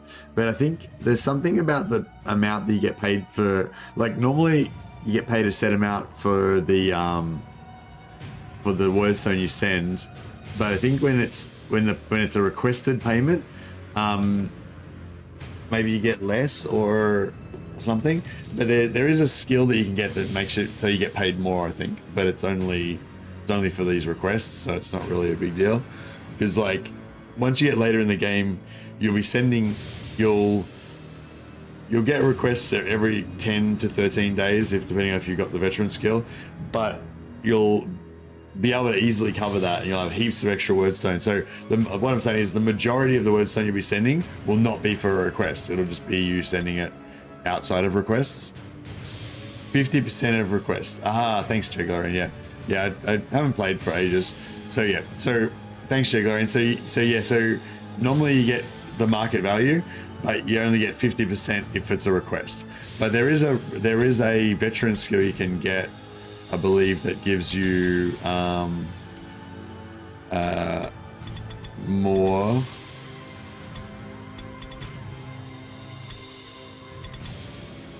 I think, isn't that? Or no. Oh no, sorry, not a veteran skill. It's if you put more point, if you send more to your primary lord or whatever, it's like all wordstone requests are now paid at 60%. So normally they're 50%. Once you get to level 2, if a request is 60%, and eventually, favored agent 70%, you can get it up to. So, so there's an argument saying that you might want to pump heaps of, like even in between your requests, you might want to keep pumping heaps of wordstone into your main one, so that you get these leveled up faster. And if if you get up to level 4 before your 5th request or whatever, then your 5th request is going to be paid at 70 instead of 60. So you're going to get more gold, right? But if you focus all of your wordstone into one faction, that faction will start paying less and less and less, because it's got a supply and demand sort of thing, whereas the other factions will start paying more and more and more. So it's kind of it's a bit of a complicated system. But yeah, I don't know. I don't worry too much about the gold value. Just if you desperately need gold, sell it to one of the ones that pays more at that time.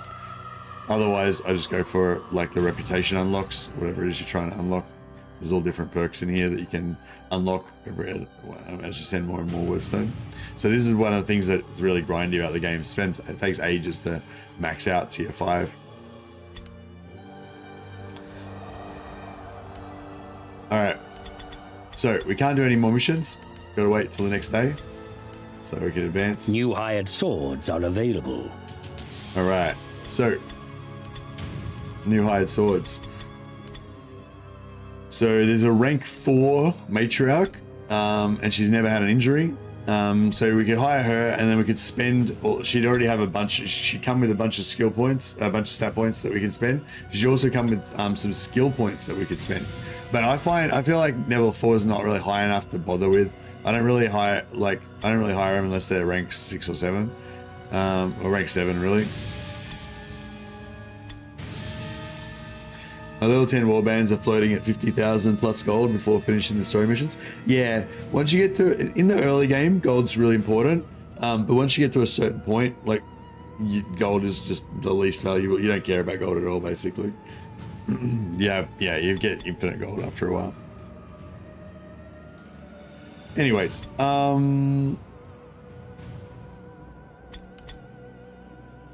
so yeah, I don't think I want to hire any of the hired swords. That's fine. So yeah, somebody was saying what we could do if we wanted to get new hire, if we hate all these guys and we had enough money, we could hire all of these guys, and then the hired swords would refresh faster because these are all like empty. But yeah, I'm not sure if that's actually true or not, but yeah.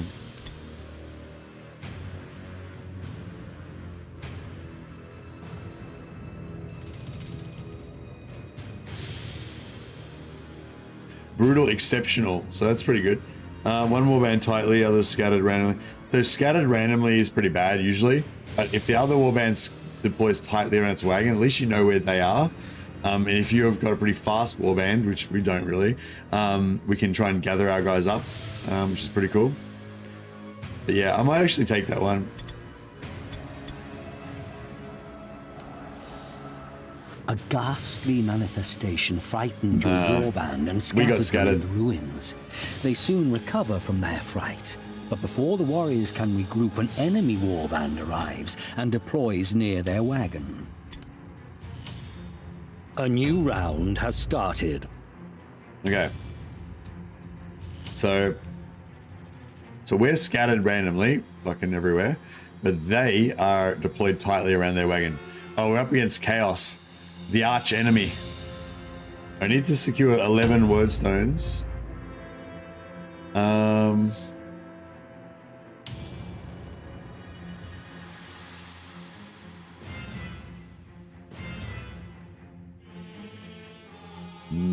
don't know, maybe we should try and run up there. So I don't know if we want to go for these two because we're getting too close to the enemy. But assuming we get like 1, 2, 3, 4, 5, 6, 7, 8, 9, 10. Yeah, we need a lot of wordstone. I reckon we should probably rely on them to bring that. Like they can come pick that up and then run in and die. That should work. Alright, so yeah, left click on the map to mark it. Makes it a little bit easier to find stuff sometimes.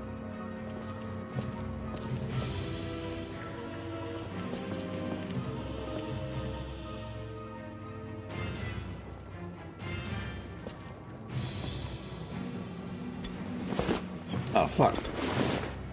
Look, we were on a wordstone spot. Objectives updated.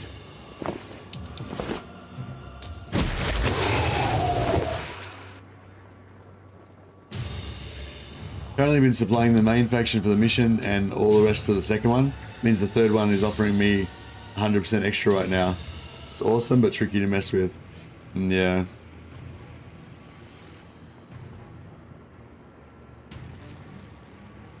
Yeah, the factions did seem kind of samey in Necromunda, I agree. Yeah, it's like, it's weird, it's hard to explain, but it's like with Mordheim, it's like all the factions kind of have the same basic building blocks, but they all have like 1 or 2 little things that are tweaked and Objectives like updated. and that sort of changes everything, you know, which is cool. Like, I mean, they have their like main sort of theme thing, but then they also have like their little abilities, little special abilities and stuff. But it's, the weird thing is that Necromunda also has that, but it just doesn't feel the same. I don't know. Yeah, I don't know what. I don't know. I'm not a games designer. I don't really understand what went wrong. But yeah, Necromunda sucks, and this game's awesome for some reason, but no one really knows why.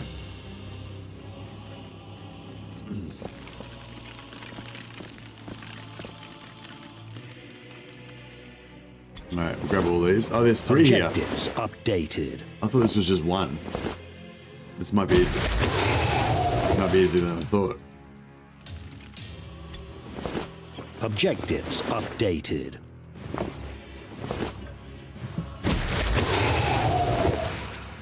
Necromunda's way more recent than Mordheim. Objectives updated.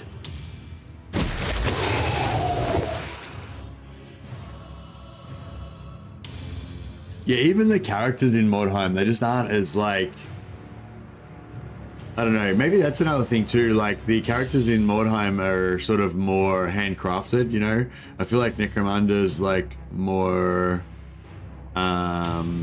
like generic, like you can choose to customize your guys more, but that sort of makes them feel more generic in a way.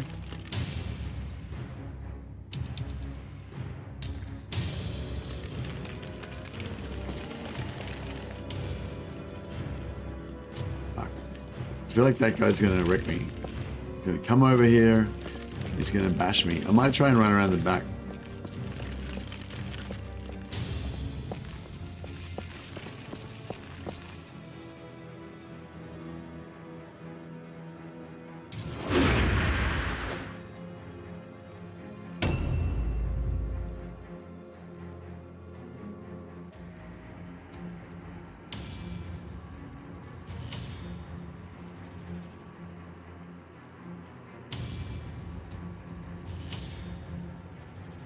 Yeah, Mordheim's cool.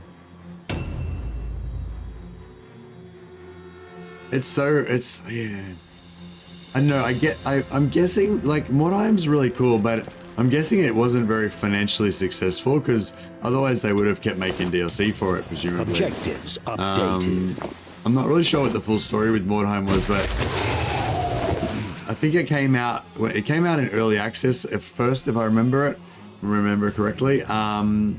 And maybe it was not that good at first or something. I can't really remember. Yeah, I don't know. It just didn't. I think it just didn't really have much of a hype train. Like maybe not many people played it, or it wasn't very successful at first, or something. I don't know. But I think it became like, because it's so fucking cool, it became like a bit of a cult classic. But I don't know, maybe it didn't make much money because by the time it became sort of popular, it was already like, you know, on discount or whatever.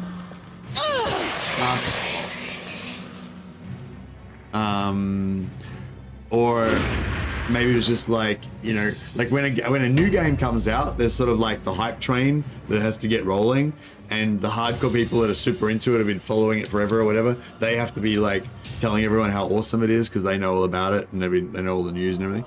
And then the more casual people, like, you know, kind of hear about this game that is apparently really awesome, and then they get interested and, you know, blah blah. But like, if that chain gets kind of broken, like if not that many people liked it out of the hardcore kind of fans or whatever, then that hype train didn't get started. You know, anyway, whatever. I'm just going to say that basically, if a game isn't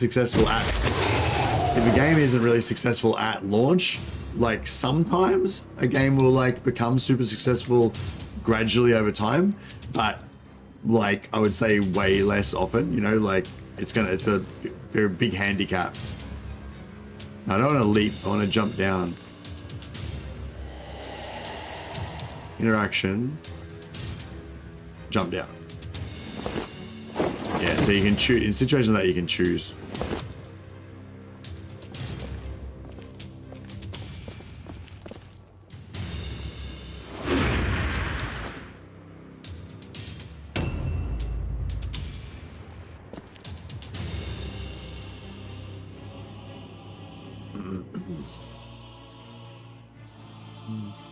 Seven out of 11. We need 4 more.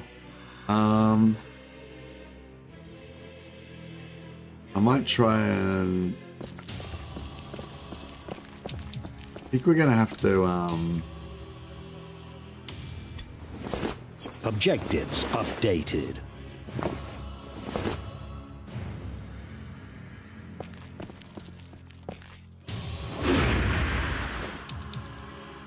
There's a lot of factions. There were a lot of factors. Games Workshop's board games were just less popular than 40k in Warhammer Fantasy. They also launched this game after killing Warhammer Fantasy, I believe. Yeah, maybe. You know, another. So Mordheim's a fucking amazing game. Blood Bowl is a fucking amazing game, and Deathwing, not Space Hulk. Those are probably my three of my favorite board games. You know, and also concepts of board games to be converted into computer games. I wish they would do another good Space Hulk as well. Like they're all kind of like almost like perfect games in their own kind of certain way. Have you had any success with Crush Their Wheels missions? Lol. I've done one once, I think, or maybe twice. You kind of need like an endgame build with some like really good defense characters, so you can just hold them in place while you fuck around.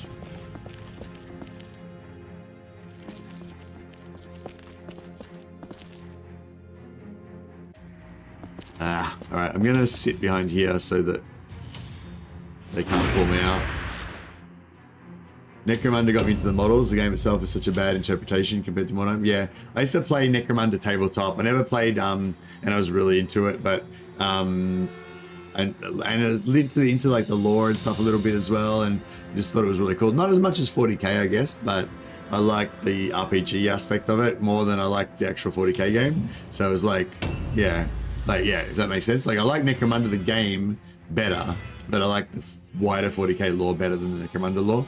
But I never, yeah, Mordheim I think is fucking just awesome, but I never actually played it on tabletop.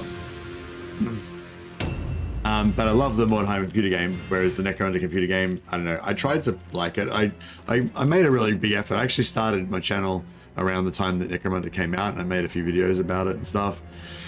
But yeah, ultimately it just didn't hold my interest.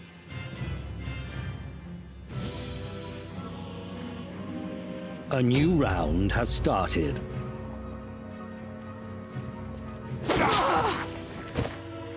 Guys, to be honest, the game is 10 years old, but it looks like it's 15 years old. To attract younger player base, it needs to be more visually appealing. Oh, bro, this game's dead. This game's dead. You know, it's never gonna come back or become popular or anything like that. It had its chance and didn't quite make the mark, you know. But which is a big shame. But yeah, it still has definite cult following. There are many of us in the army of Mordheim that still love this game.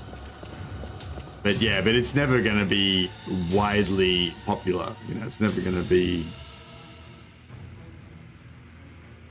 Yeah, it's like it missed its chance to become a popular game. Unfortunately, I can't get out. Okay. Sometimes there's like a doorway or something that you can get out.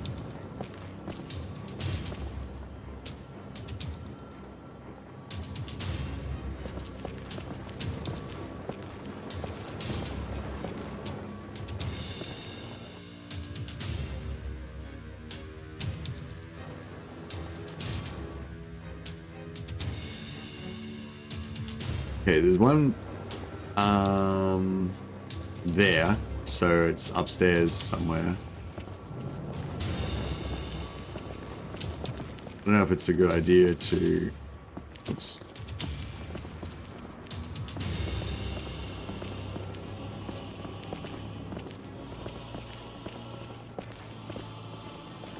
So if we're careful here, we can actually get around here without using a point. I actually ran over the edge before, so just put a point down, but yeah, very careful. We can just walk around there without using it. And then we can go over here.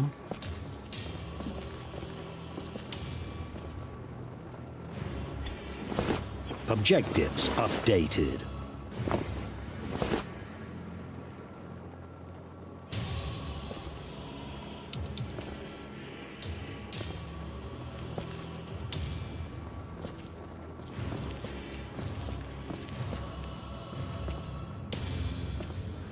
Nice.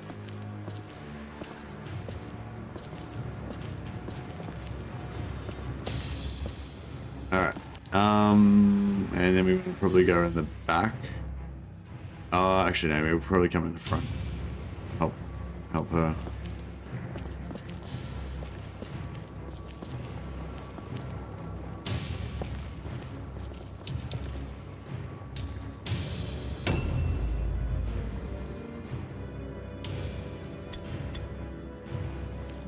Alright, we better go and help our fearless leader.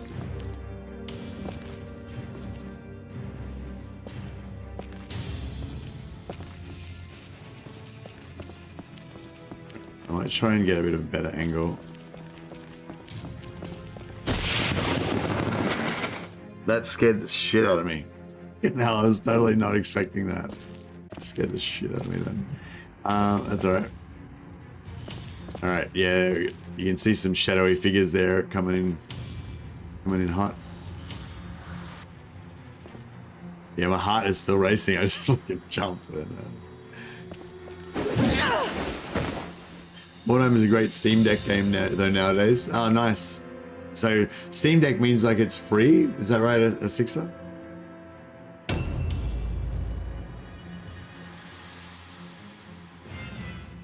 Or is that... No, that's Xbox. Xbox something or other. Xbox Live. No, Xbox Live. I don't know. There's something we get like free games.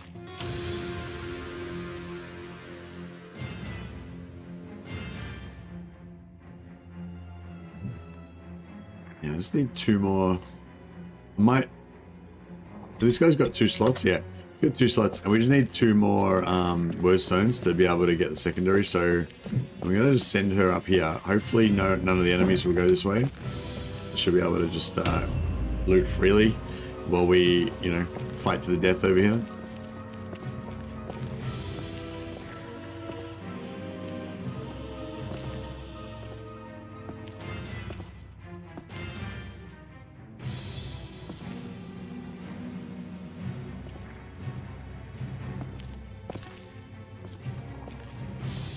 I can't get a charge on him.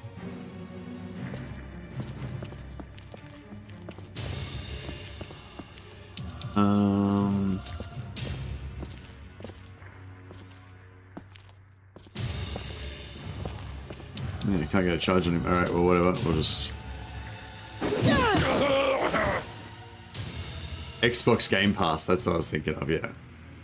It's the free one. It's the free one.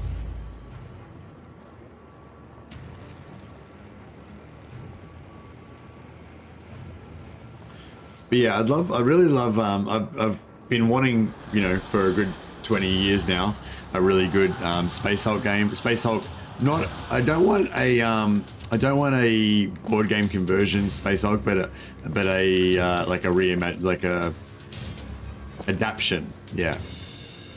But yeah, I'd like something like this kind of, but Space Hulk, where you just do like endless missions into different Space Hulks, and it's really deadly, and you guys die all the time and shit. But you can, like, you know, level them up or whatever. It kind of doesn't work as well with Space Hulk because Space Marines don't have the same amount of progression potential. But why is it so slow movement? Has she got a penalty on her or something?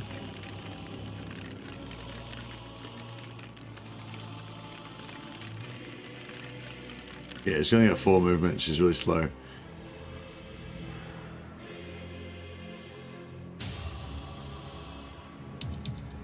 One more, only for one more turn. There's 5 of them now. Board game, yeah, there's 5 of them now, but none of them are really fun. Like the ones that are like pretty much exact board game adaptations are kind of fun in the same way that Space Hulk is, but which works really well as a board game where you play a one-off mission. Like Space Hulk is designed really to be a one-off mission type of thing. It doesn't have really like an in-between games or anything. And yeah, I think for a computer game, you really need that. Space Hulk Ascension tried to do that, but but the progression system is too, it's too, like, I don't know, like you get too many points, you get too many action points and stuff, and it kind of ruins the game once you get you guys above a few levels. So yeah, the progression system's fucked basically in Ascension. It's still fun, it's still a really fun game. But yeah. Have you played 40k Demon Hunters? Yeah, really nice. Really nice game.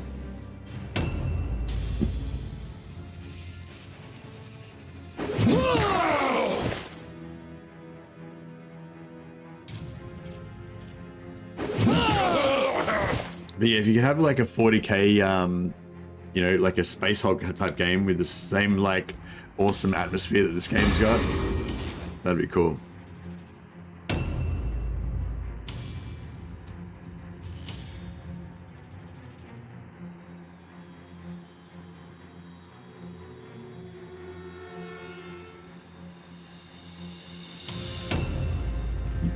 I actually really like Vengeance of the Blood Angels. I don't know if anyone remembers Vengeance of the Blood Angels. That was like the very first Space Hulk computer game. A new round started. Unfortunately, it didn't have the in-between games progression that I really want, but it had the atmosphere down like 100%. It wasn't like a straight adaptation. It was like a bit of a reimagining. Basically, it was sort of an adaptation, but basically it was sort of real time. So you gave orders to all your Terminators and make them like go there, turn left, go around the corner. That guy goes here, go there, turn left, go around the corner. That guy go into Overwatch, you know, whatever. And then you would like press play, and then all the Terminators would do their thing, and you would be controlling one of them, like in first person. And yeah, it was pretty awesome. But yeah, it was a really old game, really rudimentary compared to modern games, but it had the atmosphere down. Really had that claustrophobia, and yeah, it was cool.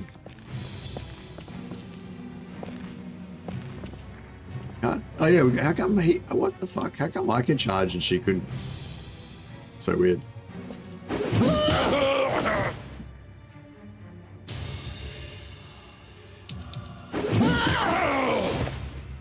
Damn.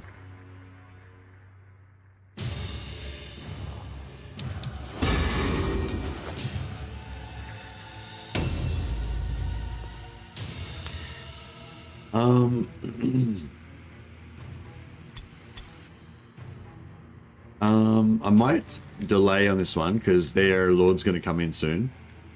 So I'll reserve her points, and if he comes and exposes himself, she can I'm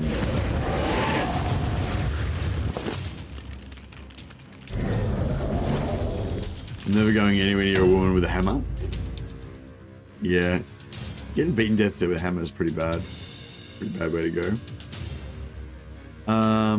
This guy is not the one. So if we wanted to feed the XP to our Sister Superior, I could like not kill this guy now. But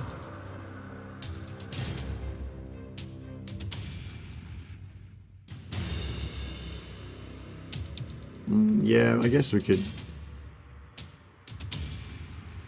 wait.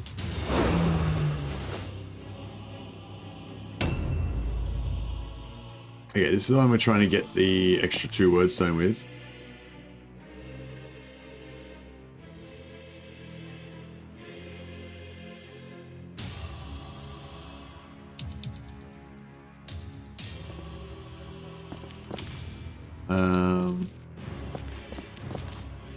Yeah, we don't really go. So there's one there, but it's on the 2nd level. We have to climb up and dick around and stuff.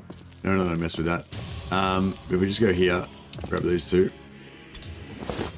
Objectives updated.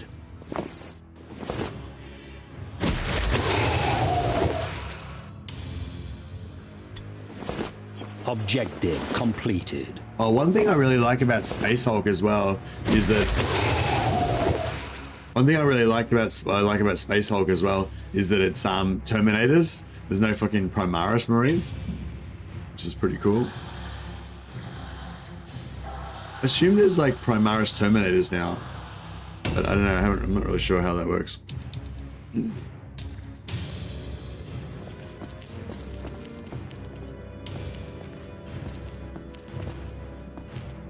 that way he wants to charge me.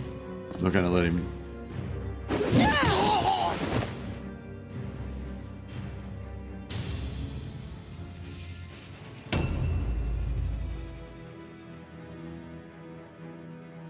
Chaos filth. They'll be destroyed. The Iron Sisterhood. The Sisters of Iron will smite them. We'll drop the hammer on them. We'll delay again. Give that XP to our Sister Superior.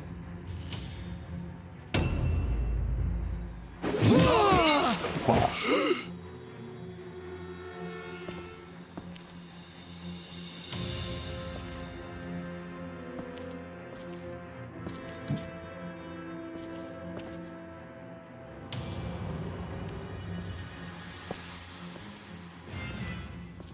Trying to see if I can loot this guy, but oh yeah, nice.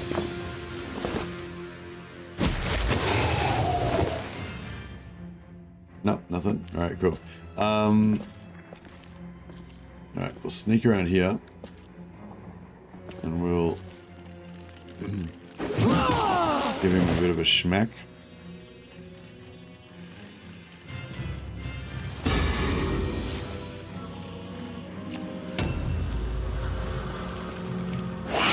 Shit. That's not good. This terrifying mutant went and smite me. Oh, fuck. And that's how easy it is to die.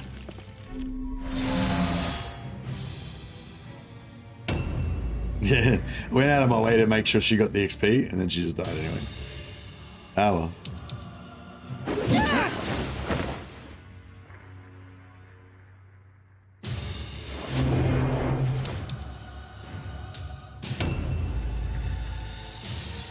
Yeah, we're kind of even at the moment, I get. Oh, well, we're not really that even. We lost a hero, they lost a henchman. So they're kind of winning at the moment, I would say. We need to get everybody in here and just smash these guys real quick. Actually, if we... Oh, we've got their lord nearly down, though. If we get their lord... we get their lord down. That'd be good. My problem with the sisters is they don't have any ranged attacks. Unless you use magic, and you don't really want to use magic because... You know. A new round has started.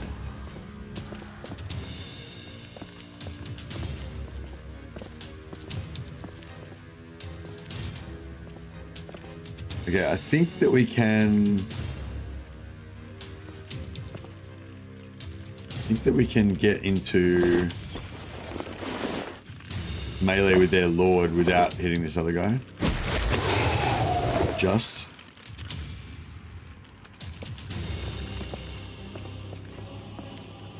Fuck. Oh no, that's cool. Do you plan to include DLC heroes in this run? Yeah. Excuse me. I'm pretty keen to get a warrior priest if we can get our reputation up. But I don't really want any like I'm not having a house rule like that I'm not going to include any DLC heroes. But yeah, I was sort of thinking about maybe bringing a warrior priest, a wolf priest as a DPS. But I don't know. I'll have to have a look at their stat points and figure out if it's worth doing.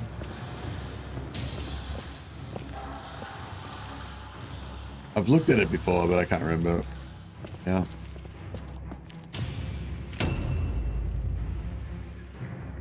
Give it to him. Damn it. Fuck you. Yeah, Chaos is pretty killy, unfortunately.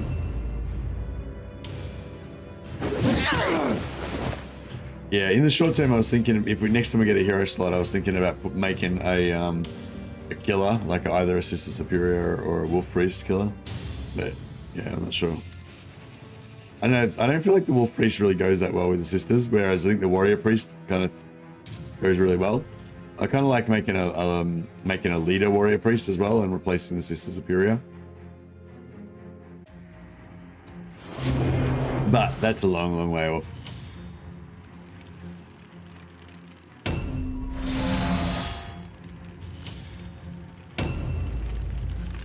Oh my god, so much damage coming in.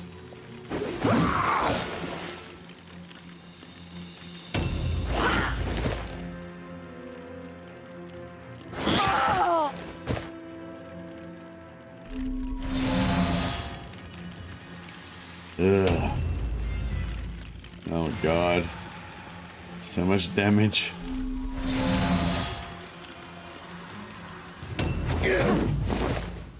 Nice. I think we have extra chance to dodge against large weapons. It's pretty cool. Good. I think I'm gonna yeah, I'm gonna stack up 2-on-1 on this guy. So he has to make a leadership test next time. A new round has started. And image, fuck, yeah, I can't really. 27. We only need to kill one more, or we need to drop one more for them to get.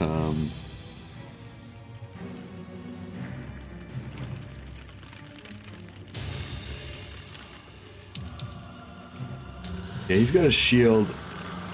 He's got a shield and light armor. This guy's got light armor as well. What a dick. Yeah. I think if we drop this guy, then we'll win. So I might try and go for him first.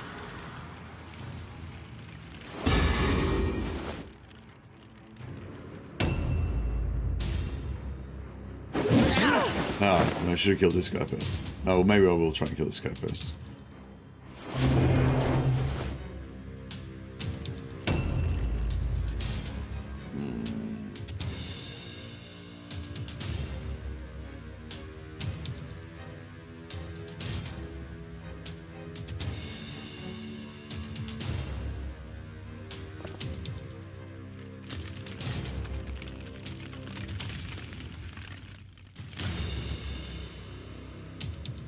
So she's got 2-on-1, so she's gonna have a leadership test next time.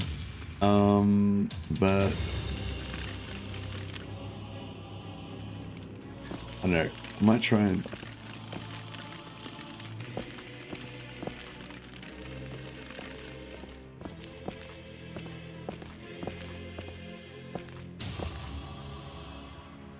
See if we can get a charge on this guy.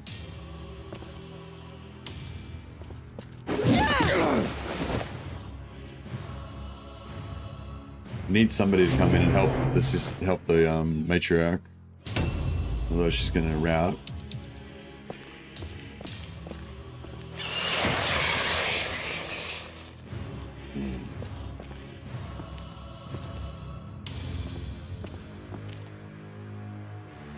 But I mean, if we can kill this guy first.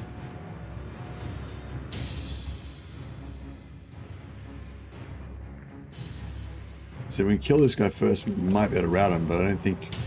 No. I mean, if we get a crit, maybe. Crap. Alright. Ugh, fuck. She's gonna take 2 hits from the mutant now, and then that'll be it for her. Miss! Oh. Objectives updated. What a bitch.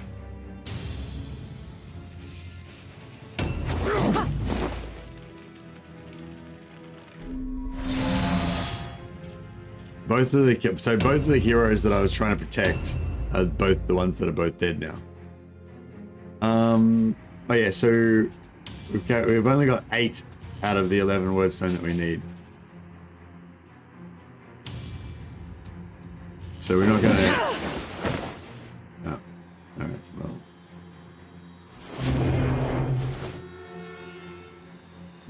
A new round has started.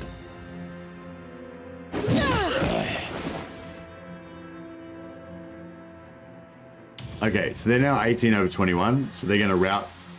Well, hopefully they're gonna rout the next time that they have to roll a leadership test.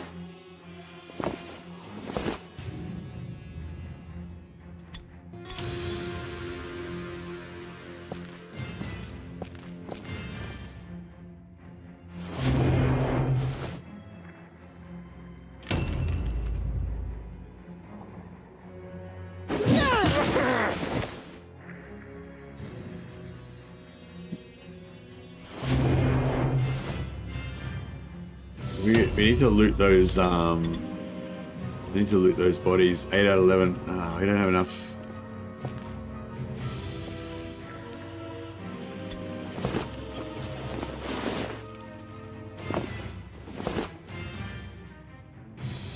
Who's got the most health out of these two? So this guy's got more health. The other guy's got more people stacked up on him though.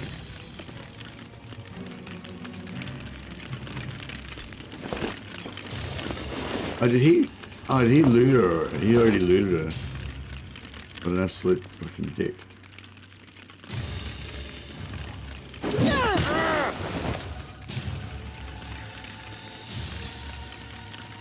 No, it doesn't look like we're not going to get the secondary objective. And it seems like all of our characters are dead.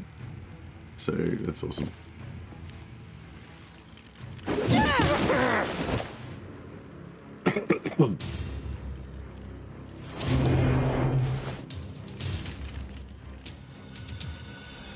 Nice. All right. So yeah, we did have the secondary objective, but then we dropped half our stuff when they beat us up, and they looted back our shit. That sucked.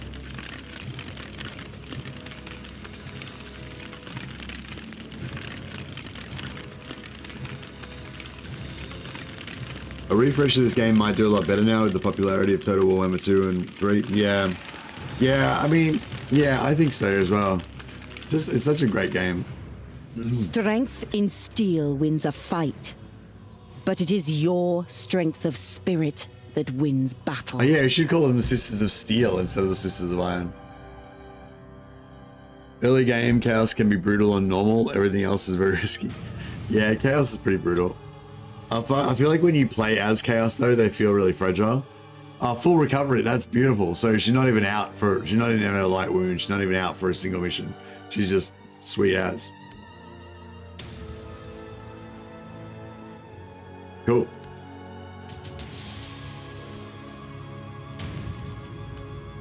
Burst eardrum. Perception test. Oh, that's fine. We don't care about perception.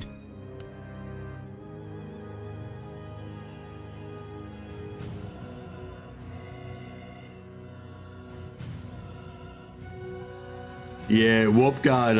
The Warp Guard heroes are pretty tanky. I've heard. I haven't actually done one. I don't think. Gave him his own name, and he's like the dude. He's your champion. Yeah, I really like the idea of having a Warp Guard hero as well. But I really like the Warp Guard as henchmen as well. Like I hate the other. I only like the Warp Guard. I don't like the other ones, the Gutter Runners or whatever they're called. So it's like if I make a Warp Guard a hero, then I have to have a shitty henchman or have an empty slot.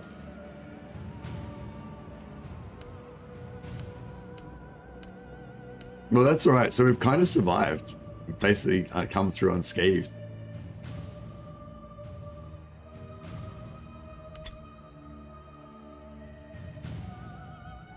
Is the heavy armor bodyguard of my lord usually? Yeah, nice.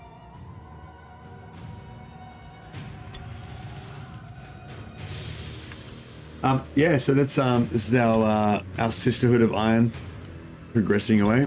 But yeah, I've been on for what, 8 hours now, I think. So yeah, I think that might be enough for me for today. Starting to get a bit tired. But yeah, hope you guys enjoy the concept of the Sisterhood of Iron.